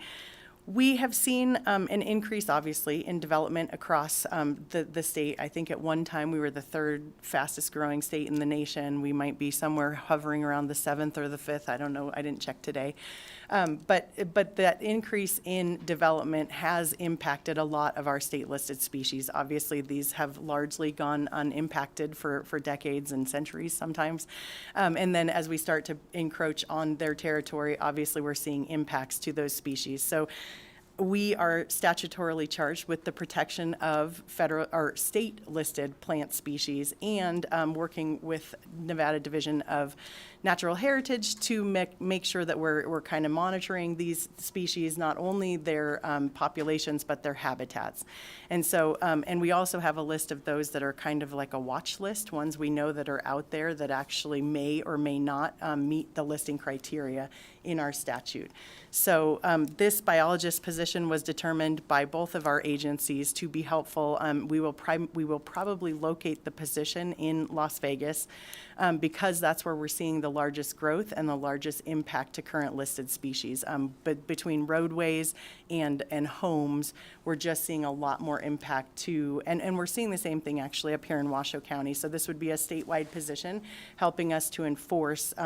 We've got an enforcement responsibility to ensure that if we issue a take permit, that all of the permit is being upheld by whomever we issue the permit to. So that's why we're in need of a position like this, not only for the enforcement of the statute, but also to make sure that we're tracking how this population is actually faring in with all of these stressors that are coming in from development. All right, Assemblywoman Anderson. Thank you, Chair, and take a breath. You're doing awesome with so many budgets. I don't know how you can keep it all straight. Again, I'm going to stick in the same area, and in particular with how do you manage the air operations under the existing staffing issue and with the addition of full-time staff in the Decision Unit E807, improve incident response? Thank you for the question. Again, Casey. Yeah, I manage this because I'm a little crazy. Ask all my staff. They were like, whoa, she's nuts. So how do we manage air operations? Historically, we had a single engine air tanker that was owned by the division. We ran a single engine air tanker as well as helicopters for firefighting missions. We did away with the single engine air tanker owned by NDF because we were not very efficient at running it. So we got rid of that. We do operate, as I said today, 3 helicopters. We have hoist capability in 2. So we, a couple biennia ago, we were actually given hoisting equipment to try to get injured firefighters off the line quickly. So we have that capability on 2 of the 3 of the helicopters. We manage the staffing, so it's primarily a seasonal staffing. Like I said, we have 3 full-time employees down at we have 6 pilots. We have a program manager. And then we have seasonal firefighting staff in order to ensure 7-day coverage for these apparatus during the fire season. So we also move these helicopters across the state depending on risk. We've moved them to Elko, we've moved them to Eureka. It just depends. We moved them down to Vegas. It depends on where we're always looking at where the risk is, and we move them around. So what we've also done in the aircraft department, what I had said earlier, taking some of these seasonal positions, we saw a great decline in our seasonal positions as we started to build county crews at the county government level for fuels and fire under our NV Energy initiative. So a lot of our qualified seasonal staff, great for them, got full-time jobs over with the county, so we lost all of that training investment we had made in them. So what we're hoping to have, what we need on helicopters is helicopter crew members. They need to be nationally qualified to actually be able to be on a helicopter to run a helicopter crew. So that's one of the things we're hoping with the 3 full-time positions is we would be able to keep those qualifications. Helitac is a great place to work. Every cool video we have of workforce fun times comes from Helitac, many of which you cannot show publicly, but they're a great team. And so we actually have seasonals down at our air operations that have been there 7, 8, 9 years historically. So this is an area of investment in trying to keep that training alive. What we've also done, seeing the need for other additional aircraft in the state. We have contracted, I'm sure you guys had heard of our Super Scooper contract. That was an initial contract where they gave us a really good deal because really they were looking for a federal contract, and we just brought them in early. They gave us a good deal. I'm like, I can't pay you to sit here, but when you fight fire, I'll pay you. And so it worked out great for them as a company. They actually got a federal contract. They remember that Nevada gave them their start, and so they come back when called, even though we do still have them under a call when needed contract, but we don't pay them to sit here. We have increased our contracts. We do have 2 single-engine air tankers under contract as well. They sat at Stead last year and fought fire right alongside the BLM assets. One thing you'll learn is most of our aircraft historically was contracted by the federal government. The issue with those contracts is they're national. And so when, let's say, for example, California is burning and Nevada is not the priority for those aircraft because it's usually burning homes in California and it's usually burning sage grouse and cows' homes in Nevada. And so they take all that aircraft and move it out of state. Having state contracted air assets actually allows the state to mobilize those assets. So while we had them under state contract, we did share them with California, Oregon, and Washington. But when we needed them back, we called them back. So this year we have the single engine air takers 2. We might be able to increase to 4. Those are on contract for the duration of the fire season. We also have these well, I don't know what they're technically called because aviation is not my wheelhouse. But they're crossovers between a Super Scooper and a single engine air tanker. So they can either take with them retardant or they can take with them water, and they can scoop out of waterways. So we will have multiple air assets contracted this year to try to assist with the early initial attack of fire. One of the things it is good to note is air assets are wonderful in the early initial attack of fire, but they do not replace the need for ground assets. Every piece of water or retardant that's dropped requires firefighters to come in behind and secure that line. If we just dropped retardant or water, we would have a lot of areas of concern because it can't by itself stop that fire from moving out of the box. So. Thank you, and I do have a follow-up, but thank you for the engaging information. So you mentioned that there are some individuals that are also still employed during the off-season. I think there's 3. What exactly are their duties during that time frame, in particular for the 3 full-time firefighters? I think they're in Decision Unit E807 when it's outside the high fire season. Thank you for the question. Again, for the record, Casey. So everybody at NDF's job every day is natural resource management. We're the Division of Forestry first. Our badge is a tree, although we don't have a lot of forests in the state of Nevada, so whatever. It should be a sagebrush and some grass too. But so we do, that's what they do. Everybody who is a firefighter title for us when in the off season, even during fire season when we are not fighting fire, is out there aggressively reducing risk. So one of the requirements with the Wildland Fire Protection Program, when we went into the making of the formula, was for these entities to tell us what is your highest priority risk areas. Where are you most concerned that fire is going to come into these communities or into these rangelands?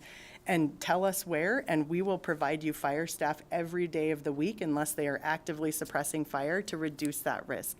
So that's what they're doing. Either that or other high priority missions, like last week we did fly the Water Master up into Marlette to reduce some of they were worried about spillage in the dam, so we were their taxi. We flew them up there and then dropped them off. They released the water. We flew them back out. We fly them over to check the dams. We fly them over to make sure that everything's going. So we have a lot of capabilities. Also in the fall, we have a cedar bucket that actually attaches to the helicopter. So we do some rehab on smaller fires on private lands as we're abutting these large rehab efforts on Forest Service land.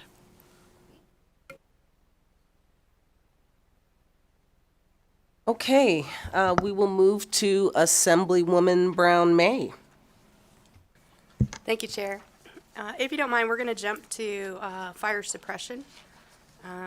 budget 4196. And I'm just curious to know if you could talk a little bit about, and you've talked a bit about the budgeting methodology, the 5-year averages. Can you talk about that?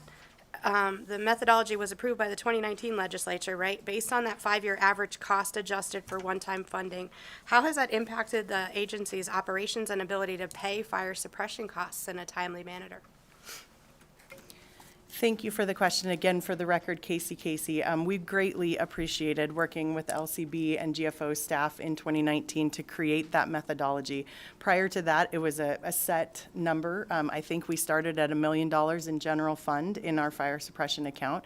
Then we moved to 2.5 million, and it was just a number. So that wasn't based on the methodologies of looking at past expenses, and we blew through those usually fairly quickly. This methodology helped significantly to timely pay our fire bills. It looked at the 5-year average of all expenditures within the budget account, all categories. But then it did reduce the amount given to us in general fund by the average of what we also get reimbursed. So that's where the formula is a little bit hard because we don't know the timeliness of the reimbursements is actually what's a challenge for us as a division. Sometimes the federal government pays very quickly. Most of the time they do not. We actually pay much quicker than the federal government does when we have money in the account. So that's one of it. So it greatly impacted our ability to pay. I think we went from $2.5 million to $4.5 million. I believe, and don't quote me, but I think it was the 2019 session when an additional $10 million was put into a special contingency reserve. So it not only increased our general fund in the account, it also increased a special reserve category that was a little bit faster for us to go back, and we did utilize all of the money in that account. So unfortunately, the methodology doesn't cover all of the expenses, and I know it seems shocking, but the cost of wildland fire is significantly increasing, particularly as we're looking at homes in the interface. That's our area of responsibility, and there are more and more of them popping up in these high-risk areas. So it does cost a lot to suppress fire directly adjacent to communities. So our hope in the future is we might be able to fix that formula to a 5-year average of expenditures fully funded, and then whatever gets reimbursed then goes back to the general fund, or some amount of it stays in the account to hope that I don't have to come. Not that I don't enjoy seeing your faces every month or every other month at IFC, but you know, that's the hope, is that you wouldn't have to see me coming back for contingency fund and supplementals almost every time you have them available. Thank you. One follow-up, Chair. Thank you. So if you're able to pay your bills better because you have these contingency accounts on the average, do you feel then that you're better received when you're trying to acquire new assets? Is there any impact there? Thank you for the question. Again, for the record, Casey. The impact really is, so there's a lot that goes into suppressing wildfire it's often unknown, right? So the federal government has a lot of large contracts for catering services, for response mechanisms. But when you go into a fire in Elko County, you're really looking at local vendors, and that's our job. So in the moment, we are actually writing emergency contracts for our incident command post at the school. We're working with the school to write a contract to use the school as an incident command post. We're writing immediate response agreements with ranchers to utilize their equipment and their time on the fire. We're making sure that everybody has a contract, and it's our priority as the state to pay those contracts most immediately. What I fear when we go into these times when we are writing IOUs on bills is that those are the businesses that are most impacted, is those who can't carry this debt forward, and then we will lose their ability to continue to want to work with the state, and that's always been our fear. And we have lost some who have decided that it's not, but they also have decided that they don't want to work for the federal government. And in fairness, they have said that the state pays faster, so many of them did move to us, but that's our goal, is to make sure that we can timely pay the local entities that we're contracting with, because we did ask them for a service. They did provide the service to our satisfaction, and we just want to ensure that they get timely payments so they're not waiting on us. We then wait on federal reimbursement, and this is one of the huge benefits of the Wildland Fire Protection Program to the counties. If the county were to opt out of this program, the state could still be on the hook for the cost of their wildfire, but we wouldn't have had any negotiation capability during the fight itself. So we are constantly looking at costs. We're constantly looking at, we're not trying to fight fire with a checkbook. We're trying to fight it aggressively. But when we can release assets, we release the most expensive assets first. Assemblywoman Gorlow. Thank you, Chair. And you sort of touched a little bit on my question about problems that the agency encounters when money runs out. How does that impact your ability to fight fires? Thank you for the question. Again, for the record, Casey. It impacts our ability to fight fires only if they decide not to work with the state. Otherwise, for the most part, we'll just continue to operate as we do. They continue to respond, and then they wait for payment. The biggest impact is on those smaller businesses. Some of them can't carry loans that far. And then on our staff, we have a billing staff, a permanent fire billing staff of 5 employees. That's actually 5 times as many as the federal government has for the entire state. And so the thing, the impact really isn't in the response, it's in the cost. So if these local, smaller contractors decide that they are opting out, then we have to go with these larger companies that usually come from out of state, California, Washington, Oregon, and they're usually more costly to the state. So there are those impacts as well. And a quick follow-up. This question, and I'm not quite sure if it's more for suppression or putting out the fires, but I had a question about the retardant that you use. I've heard that some communities don't really like that because it leaves a red sludge all over the place. So can you talk to us briefly about that? Thank you for the question. Again, for the record, Casey, it does leave a red, orange, blue. They have all different colors of retardant coming down these days. It is our responsibility to clean that up. That's part of the new, and so they've come a long way in the world of retardant to make it so that it actually washes off with rainwater. It takes time. Sometimes we do have to repaint house. That all goes into the other costs of wildfire on the recovery side, which isn't necessarily the mission of the division, but it is Department of Emergency Management. That's where we transition over on that side. We're more the vegetation rehab. But yeah, retardant use has been, it's hard at times. There are also chemicals within retardant that aren't necessarily great for the environment, but are necessary to slow fire. So they've come a long way in trying to put seed into retardants, making sure that it's more biodegradable, making sure that it's easier to wash off, but that is always an impact. And quite frankly, and I'll just be very honest here, they're never aiming at your house. They're usually aiming further away from your house, but things like wind and fires create their own weather. So though you might have a good reading of what the Weather Service is saying the weather is, I guarantee you where they're dropping that water, and that their goal is to never hit a house or any piece of infrastructure, no cars, no houses, because we know the impact. But we can't always tell when the fire tornadoes are going to blow that stuff onto the house, so then we end in a recovery operation. Thank you very much for that. Okay, members, any more questions on the last 3 budget accounts? Going once? Okay, you covered it thoroughly. Thank you. If you don't mind, we can jump into 4198. And this will take no time at all. Okay, thank you again for the record, Casey. So budget account 4198 is our conservation camp program. As you guys are all well aware, this is a partnership between the Department of Corrections and the Division of Forestry, started over 70 years ago to try to impact the recidivism rates of inmate populations. So in order to qualify for this voluntary program, they have to meet certain criteria within their sentencing. They need to be within 2 years of getting out.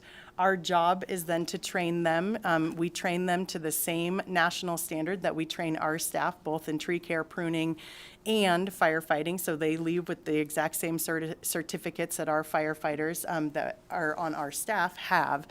So the purpose of the program was to run them through a program to kind of get into the idea of transitioning from being in a prison system to going out to a place of employment. Historically, The Division of Forestry, we have 9 conservation camps currently somewhat functioning, and we'll get into that, across the state. We historically had about 1,500 inmates. That was our average of inmates in the program, inmate workers. And we were able to, and we had them for, on average, a year to 2 years on our crew, which actually was a good amount of time to try to help in behavior changes, to really give them an idea of workforce environment. Currently, what we're seeing is with the early release bill of AB 236, we went from 1,500, this is just on the NDF side. Corrections does have other inmate workers, in-camp workers in these camp facilities doing other things.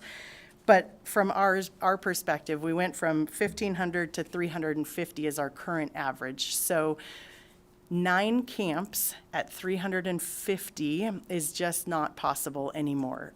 We don't have the inmate population to run through this program. We're also seeing them move through a lot quicker. We're running through, on average right now, about 4 months is the stay on our crew, which is kind of dangerous.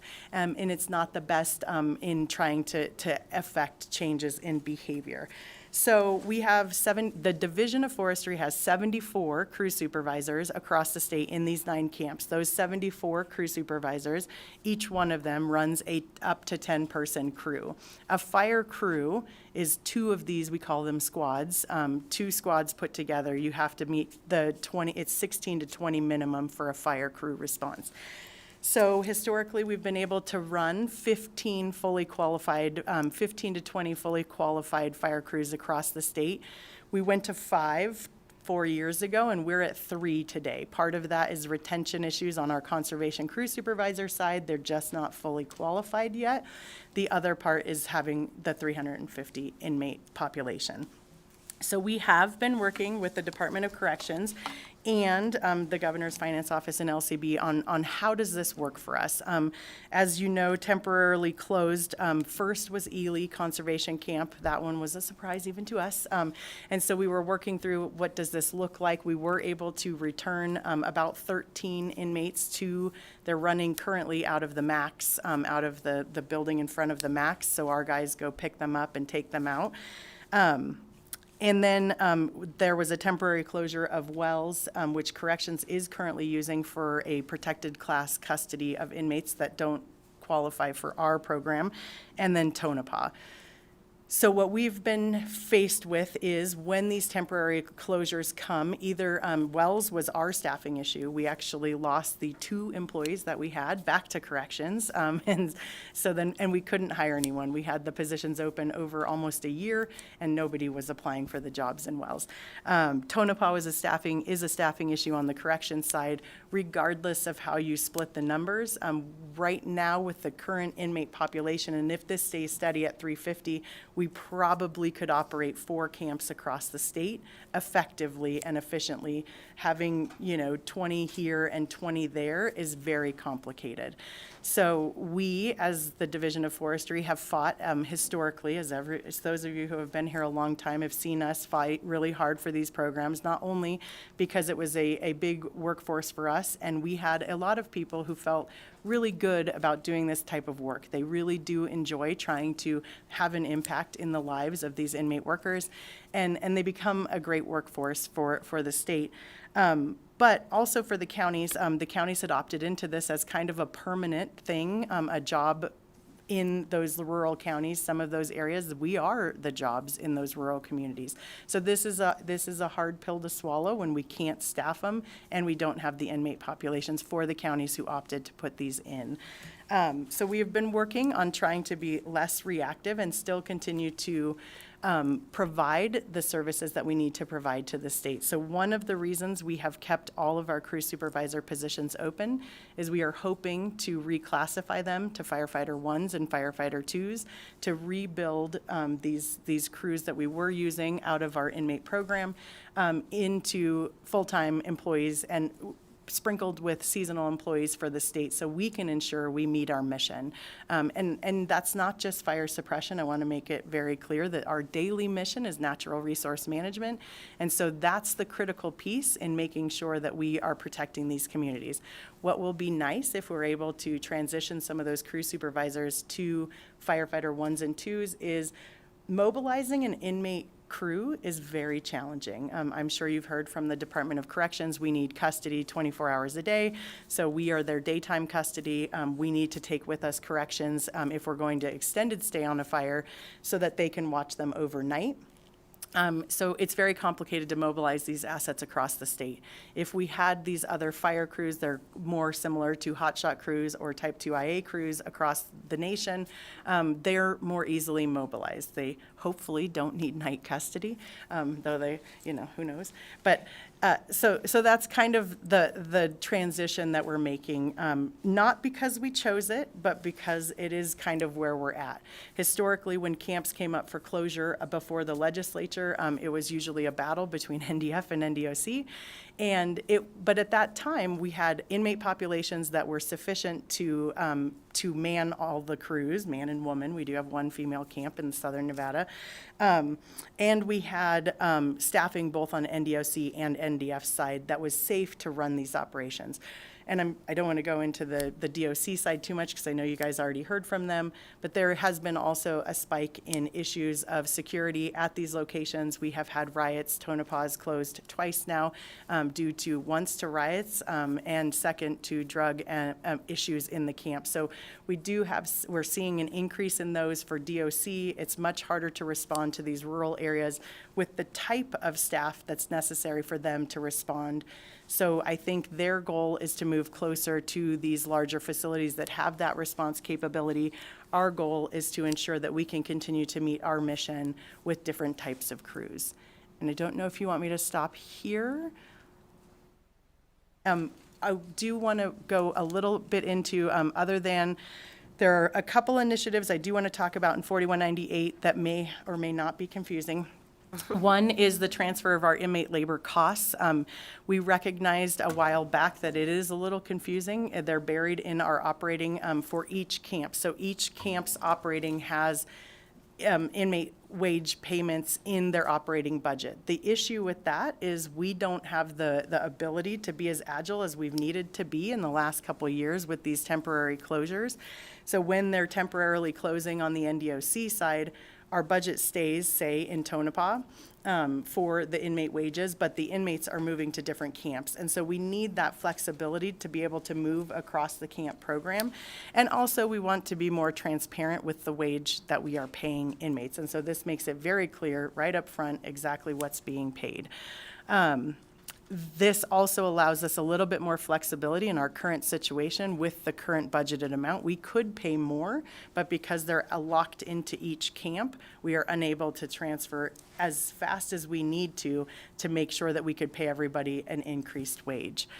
E710 and E711, this came up in our budget hearing, so I just want to say we have looked at, we are asking for the replacement of 17 command trucks and 49 portable toilet tool trailers, my favorite area of discussion, but actually very necessary in these project maintenance. So we did look at, even if we were at the current rate of camp participation and with the current level of inmate population and where we're looking to go in the future, are these still necessary? So the 17 command trucks are still necessary for the division as we start to transition into these full-time and seasonal firefighting crews. We are still going to need assets to move them and chase trucks to go with them. So the 17 command trucks are still necessary. But we did reduce the number of portable toilet tool trailers to 47. We were looking at actual ability to run those crews, but these actually go on every project every day, so necessary to have all the time. Thank you. Appreciate that. We'll take questions from Senator Nguyen. Thank you. You kind of addressed some of this, but are there any other primary factors that contributed to the recommendation to consolidate those camp expenditures to pay offender labor costs? Like with the flexibility, would you be able to move that money more freely? Thank you for the question. Again, for the record, Casey, yes, that was one of our biggest points, was to make sure we were able to be flexible in the movement of the inmate population, but also we wanted to be very upfront with how much the inmate wage was and how much we were asking to increase it, so you could easily see where it was coming and going. Also, having it in an operating budget in a year where inflation has killed us on the price of gas and the cost of everything, chainsaw parts, oil, bar oil, everything that we're using has gone up significantly. When your inmate wage labor is locked into your operating budget and your operating budget is running in the negative, it actually eats into that wage over time. So even at the current wage rates that we have, we could not sustain the wages we currently have with the budget we had if we were full. Chair, if I can ask a couple other follow-up questions. You had mentioned the recent lack of offenders that would qualify for assignment to the program. Do you have any kind of plan, or does the division have a plan for the long-term sustainability of these conservation camps? Thank you for the question. Again, for the record, Casey, that's what we are working on, a long-term plan with the Department of Corrections. We have sat down many times, even with prior administration and current administration, to try to work on what does the long-term plan, so that we're not being so reactive to these temporary closures that then become permanent closures that do affect our ability to mobilize quickly. So we have created a long-term plan. We are working through a long-term plan. We'll see. We just have to figure out how those get funded through our budget processes going forward. This kind of, I think you kind of answered it, but I'll for clarification. So do you anticipate that these conservation camp programs project work can be accomplished using other labor resources or through other operational changes?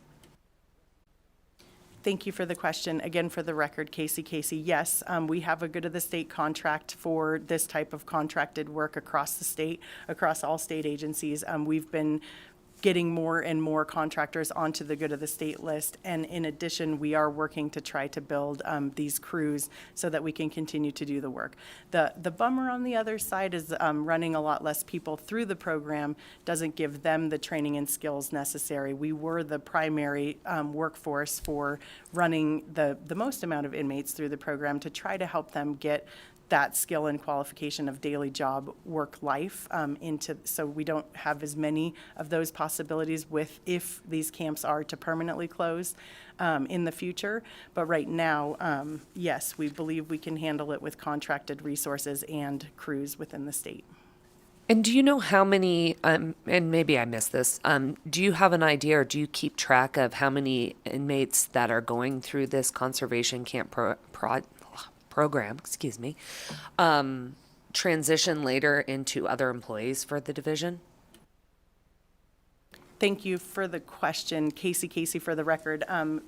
Transfer into us for employment, few. We've had a few over the years, but what DOC tracks recidivism rates of all of the inmates coming out of their system. So they have those numbers better than I have them on the return rates of the people who go through our programs. I guess my question wasn't about recidivism rates per se, but the ability to transfer into actual paying jobs that they have gained the skills through your program in order to do. Do you have any people that are actually going to do this work once they are, I guess, out of prison? Thank you for repeating the question. Casey, again, for the record, yes, we do. We have a lot of them that call us for reference checks. Actually, we know of quite a few who have gone on to federal firefighting crews. Primarily, we see them going on to tree care industry. So it is an area that we are trying to focus more heavily on, is trying to get them actual certifications in the tree care side. There is a company here in Carson City that solely hires off of our crews because of the climbing tree work that they get. So we do see a lot of them returning into that. One of the things that we have been trying to do historically with DOC, which when you have 9 camps and this many employees, it's a huge program to run. And so I do understand DOC's challenges in their situation.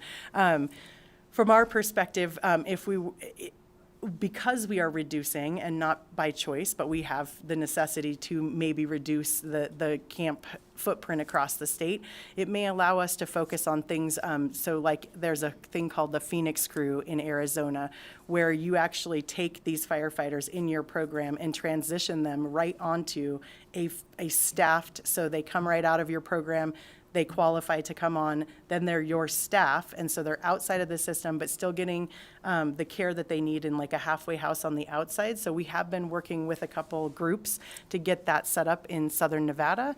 So our hope is we can focus more on those efforts that we've been trying to do for a long time, but haven't had the space to actually do because we've just had so many other things.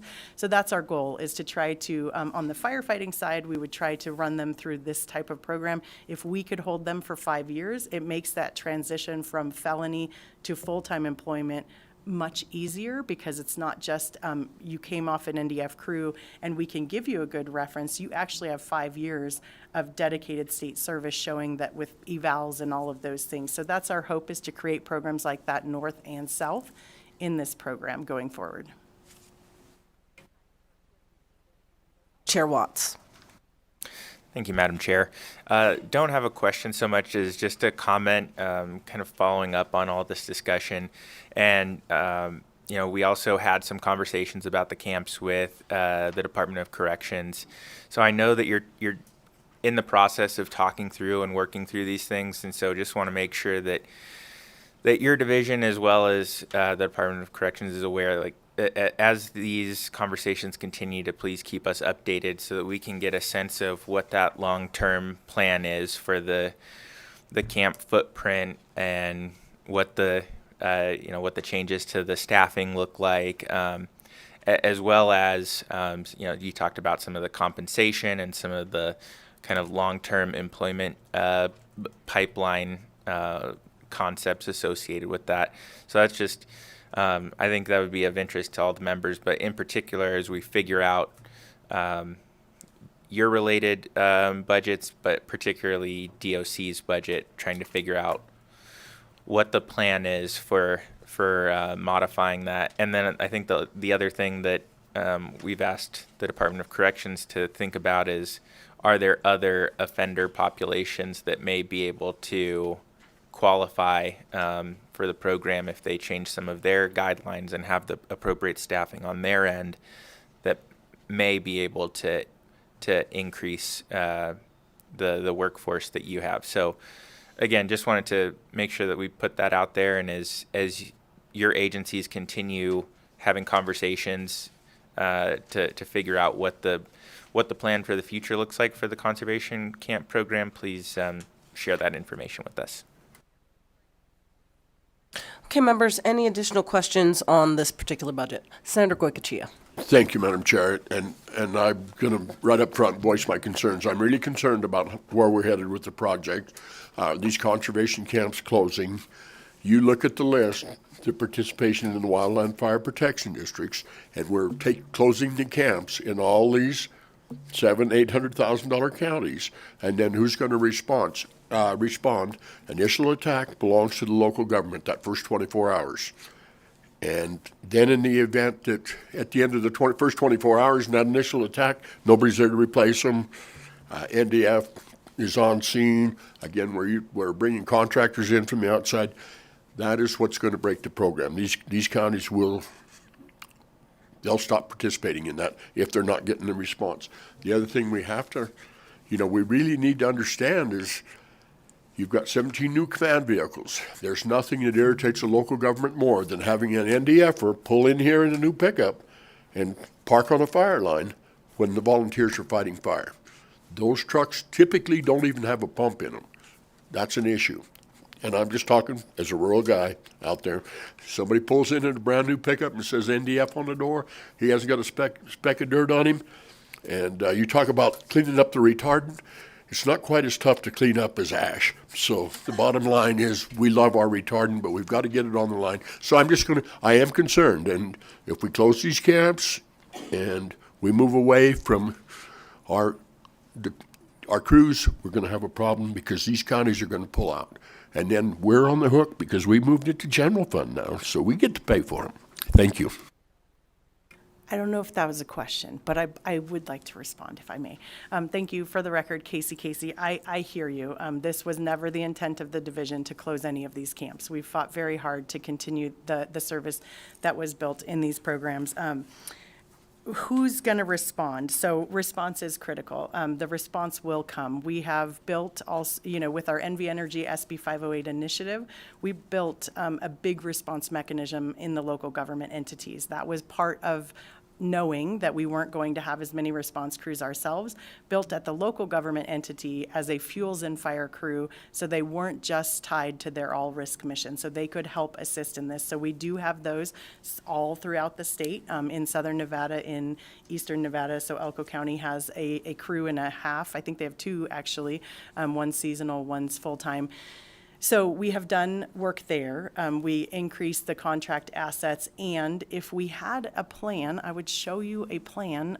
I would love to have a plan that I could show you. We had been working very hard on what this plan might look like because it's a long-term plan to close these facilities if that's where we end up going. And we, like you, would like to know where it's going because it is ever frustrating to be on the backside of a temporary closure. If we wonder why I can't keep staff, it's because they don't feel valued. We've heard about some of these things in the same way the rest of the population has heard about these things.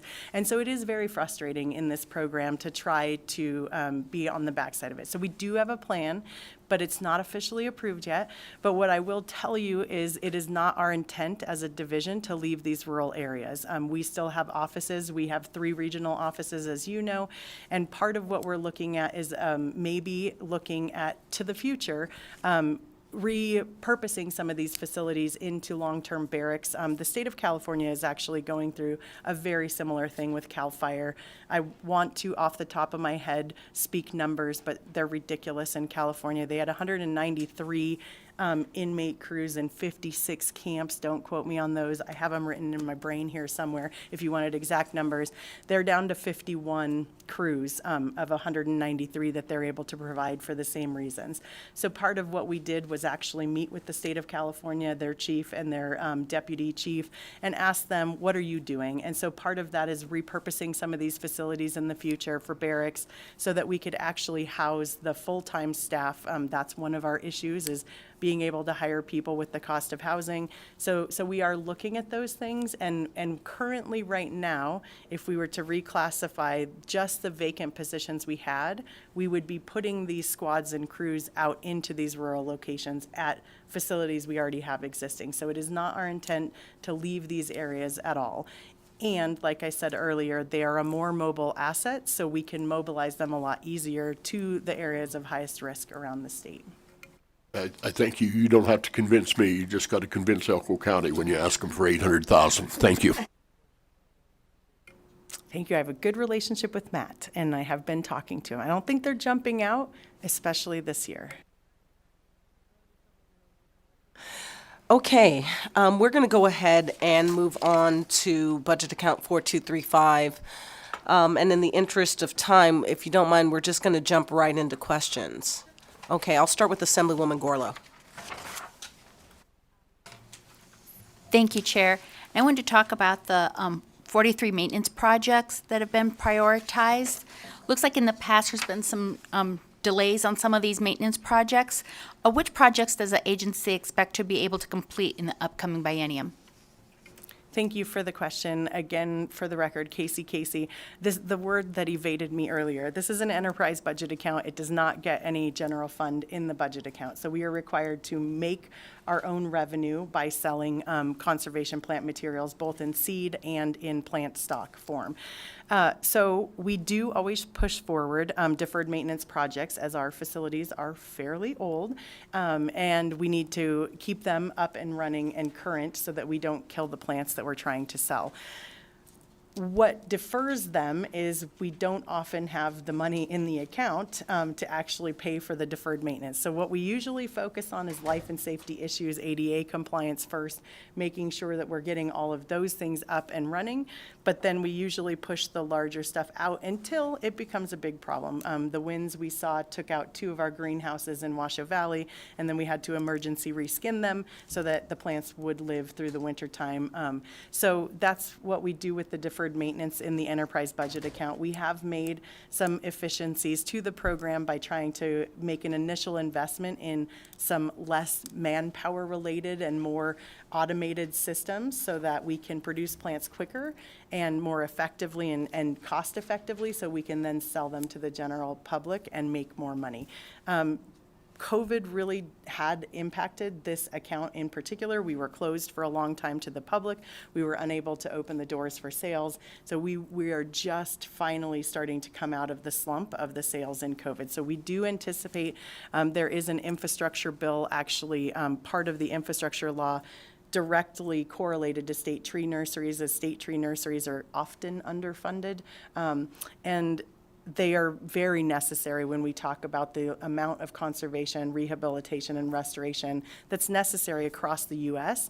So there are big investments coming to us, well, smallish, they're like $160,000 annual investments, but it's pretty big for us to help us try to get our infrastructure back up and running through that infrastructure bill. Thank you. And quick follow-up. Who's buying your plants, and what plants, are they sold in bulk, or like nurseries get them and then sell them again? And what kind of plants are you selling? Thanks. Thank you for the question. Again, for the record, Casey. We're selling plants for conservation purposes. So strangely enough, we're selling sagebrush, rabbitbrush, bitterbrush, trees. We have many native and adapted tree species that require less water. But they are, we're statutorily unable to sell within city limits, which has been an issue for us because the city limit is Vegas. We were outside the city limits, our nursery, and we are dead center in Vegas now. I almost couldn't find it because I didn't know where I was when I found all these houses. I'm like, where am I? So we can't sell within city limits, but we do sell outside. You have to have an acre or more of land, and it's not required to buy in bulk, but usually it requires a 25 minimum for your first purchase. We're really looking at windbreaks, fuel breaks. We're looking at conservation plants that take less water. So we're really looking at larger landowners. They can consolidate land if they're outside of city limits to make up the acre. So you could have 2 adjacent half-acre parcels. They can come in and purchase together, but we're statutorily required to not sell within the city limits. Thank you so much. Assemblyman Hafen. Thank you, and thank you again. I'm noticing the decline in the reserves, and they kind of become substantial. And so could you just kind of explain the plan for sustainability moving forward? Yes, thank you for the question. Again, for the record, Casey. Last biennial, we actually did request a large amount of our reserve to be put towards some of these efficiencies. Some of those efficiencies were in soil mixing machines that actually, instead of hand mixing soil, we're mixing through, that actually put the soil into pots. So we knew that we were reducing the reserve going forward, but we are hoping to see the return on the investment in how quickly we're able to produce and actually have viable plants that come out on the other side. So we made that investment knowing that we were going to reduce the reserves, but hoping that when we started back into selling plants, that we would actually be able to see that return on investment. We do now have a formula for how we borrowed it from another state's state tree nursery on how we actually look at the cost of plants. So we look at that every 2 years. We ensure that we're making enough money to pay for everyone that we have out there. And so we're adjusting the cost of the plants to the general public, making sure that we are viable. It isn't our intent to carry a huge reserve. We're not trying to make a huge profit. We're just trying to get these plant materials out for good project work. So we do recognize that it's declining. We've been looking at other ways to help that decline. We put the forest products industry in there with the wood sales. So we are hauling some logs off into the Washoe Valley and primarily selling whole logs to firewood industry that needs to sell those. So we're not trying to compete. We are by statute unable to compete with private industry in the nursery business. So we are not usually selling the same things that Home Depot or Lowe's are selling. So that's another issue that we have, is we're selling other plants that are more built for conservation purposes. Okay, committee members, any additional questions on the nursery budget? Chair Watts. Thank you, Madam Chair. I think this is just more of a request for a follow-up. So you mentioned some potential federal funding or infrastructure funding that could be of a benefit. And so if you have any additional information on some of those opportunities or plans that you have, if you could send those as follow-up, I think that also might be useful to us as we look at trying to make sure that that this particular budget is sustainable. Thank you. All right, with that, we will go ahead and close out the hearing on 4235. And thank you so much for your time and information and diligence. We'll go ahead and open up the hearing on 4101, which is the Nevada Natural Heritage Budget. Welcome back, Director. Thank you, Senator Harris. James Sotomayor, Director of Department of Conservation and Natural Resources. I have the fortune of working with a great department, fundamentally great divisions, and more importantly, phenomenal administrators and staff that are helping get things done. With that, I'd like to turn over the presentation to the head of that division, Mr. Zasbo. And just so you know, we've got information about what your department does in front of us, and so we can skip some of the introductory information, get right to the meat, if you wouldn't mind. Thank you. Good morning, thank you. I'm Kristen Zabo. I'm the administrator for the Division of Natural Heritage. So I will skip the first couple minutes and maybe just go straight to our enhancements, if that's okay. Or I'll start here. So our budget is, for the biennium, is about $2.6 million. Of that, $429,000 is general fund. Nearly 3/4 of our funding comes from interagency transfers from the Department of Transportation and Division of Environmental Protection, followed by general fund, federal funds, and other income. We currently have 9 FTEs, and with a couple of the enhancements that I'll go over on the next slide, it would bring us to 11 FTEs. So the 3 highlighted or bolded decision units I will talk about. So E250 and E251 are companion enhancement decision units. E250 revises the funding source for the administrator and the accounting assistant 3 positions from interagency transfer funds to general fund. And E251 will use those freed up interagency transfer funds to create 2 new technical biologist 3 positions, one focused on botany and one focused on invertebrate zoology. And these 2 positions will increase our expertise and our capacity to meet our mission. And the last one I'll talk about is E815, which is to help align the administrator's tier level to the state's unclassified tier definitions. And the administrator position is currently a tier 11, which is defined in those definitions as authority over a small division with a small staff. However, the duties of the position are more closely aligned with tier 8, which is defined as authority over a medium or small division which provides internal or external services. And our division provides a number of services, both internally within our department, within state government, and externally to our customers, our partners, and the public. And that is basically all I had. Lovely, thank you. Chair Watts. Thank you very much, Madam Chair. Thank you for that presentation. So one question about kind of the funding reallocation and then the addition of the 2 new biologist positions. Can you explain how that will, just to give a little bit more background on what services they'll be able to provide, how that would benefit specifically NDEP and NDOT, where some of the revenue streams are coming to help support those positions. and as well as speak to how that work fits in with some of the Department of Wildlife's management activities. Thank you for the question, Kristen Zabo, for the record. So our main challenge the last several years since I've been administrator, and probably before, is capacity. We have hundreds of species that we track, and we're always trying to gather data on and update our database and provide that data back to the people that need it and use it. We constantly have a backlog of data. So we mine data from different places, we collect some of our own data, and we're constantly trying to update it and get all these different hundreds of species updated in our database. So the challenge has been capacity. So we have 9 people right now, 6 of them technically are mappers updating data.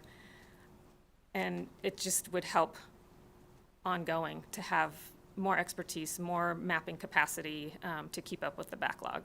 So that's just a challenge I've had in trying to figure out how to create new positions to keep up with that backlog. It benefits NDOT because they're our primary funder, and they by far send in the most data requests. So they use our data for all of their projects. Because they're our primary funder, they go to their requests come in, they go to the top of the list, the top of the priority, and the data are provided to them, as fast as we can. We also provide other expertise if they have questions on plants they see in the field. They'll send in photos, and our botanists will get back to them quickly and try and help them identify plants to make sure they're not rare plants or something like that. And also, same with NDEP, that funding comes from a DOE grant that is centers on the Nevada National Security Site. So we get reports annually from the Nevada National Security Site, and we update our database with their data as well. And I forgot the second part of your question. Oh, Department of Wildlife. So they're a huge partner of ours. We work together. We exchange data, and that would just continue. And as far as I can't remember. Did I miss a part of your question? I'm sorry. No, you answered it very well. I appreciate that, and that background is really helpful. I think it illuminates the need for those additional staffing resources, which has been something I've been interested across divisions. So I appreciate that. And then the only other question I had is on the other enhancement for the salary increase. So, I know that this was originally a program, and then it was moved into a division and didn't have a fiscal impact at that time. Can you just talk about a little bit, why this adjustment is being proposed now, and maybe just provide a little bit of background again on how your agency's scope has kind of changed throughout that process of moving from a program to a division, maybe how that role has grown. Yes, thank you for the question. Kristen Zabo for the record. So this request actually was first submitted in the 2015 legislative session. So we knew back then that the administrator position was already working out of tier. It went through the legislative session and was passed, but never got put into the budget, and we're not quite sure why. So ever since each biennium, since each budget since then, we've been proposing it, and we're proposing it again. So I think we did become a program, or our program became a division for this, and I think for the same reasons, like we had been working at that level before, and it was just kind of a recognition that we're working as a division. We have an administrator, we have a staff, we provide services, and so becoming a division kind of came after the fact. Any additional questions from members on this budget? Okay, thank you so much. We appreciate it. All right, with that, we'll move, do we do public comment? We'll move into public comment. Anyone here to make public comment? Yes, indeed. Go ahead and come on, fill up the seats. Please remember to state your name for the record, and you will have 2 minutes. Thank you, Chair Harris. Thank you, Chair Watts, members of the committee. Patrick Donnelly with the Center for Biological Diversity. Just a couple of comments on the budget items we heard about. I'll go in reverse order. With the Division of Natural Heritage, one of the biologists they were requesting is an entomologist. There is a bill right now, AB 221, which would give authority over insects to the Nevada Department of Wildlife. They've also asked for a fiscal note for an entomologist on that bill. And so there needs to be some sort of coordination there, because it seems strange for one division to hire an entomologist when another might be taking authority over that type of wildlife. So something to flag for the committee. With regard to the Division of Forestry, we do support them hiring another botanist, which is in one of their line items. However, I think there needs to be accountability with the rare plant program at that division. The one major rare plant issue they've had in front of them in the past years is our petition for them to list Teams buckwheat under the State Endangered Species Act, and they've sat on that for 3 years without taking action. So there needs to be accountability there. Then as far as the Division of Water Resources, you know, the Division of Water Resources, while it doesn't manage water for most of the state's population, it manages water for almost all the state's land. And on particular, when you're interested in my job, protecting biodiversity in the Great Basin, you're trying to protect water. The Division of Water Resources protects the ecosystems and the wildlife of this state. And so fully funding that division is really funding environmental protection. And I think it's not just helping rural economies. And as we're moving forward in this drought, this 1,200-year drought, we're fighting more and more over less and less water. And the agency's starved for resources. We heard the administrators say they're providing the bare minimum service right now. We are in the worst drought in 1,200 years. And we have the state water agency saying they're doing the bare minimum because that's all the resources they have. So apparently the governor's budget is really unacceptable for the level of service we need to be getting from DWR in this urgent crisis of a drought. And so we really urge you all to fully fund DWR as much as possible, enhance that budget if possible, because ultimately we're in a catastrophic drought and they need the resources. Thank you. Thank you so much. Good morning, Chair Harris and Chair Watts and members of the subcommittee. For the record, I'm Jeff Fontaine, and I am testifying on behalf of both the Central Nevada Regional Water Authority and Humboldt River Basin Water Authority on the Division of Water Resources budget.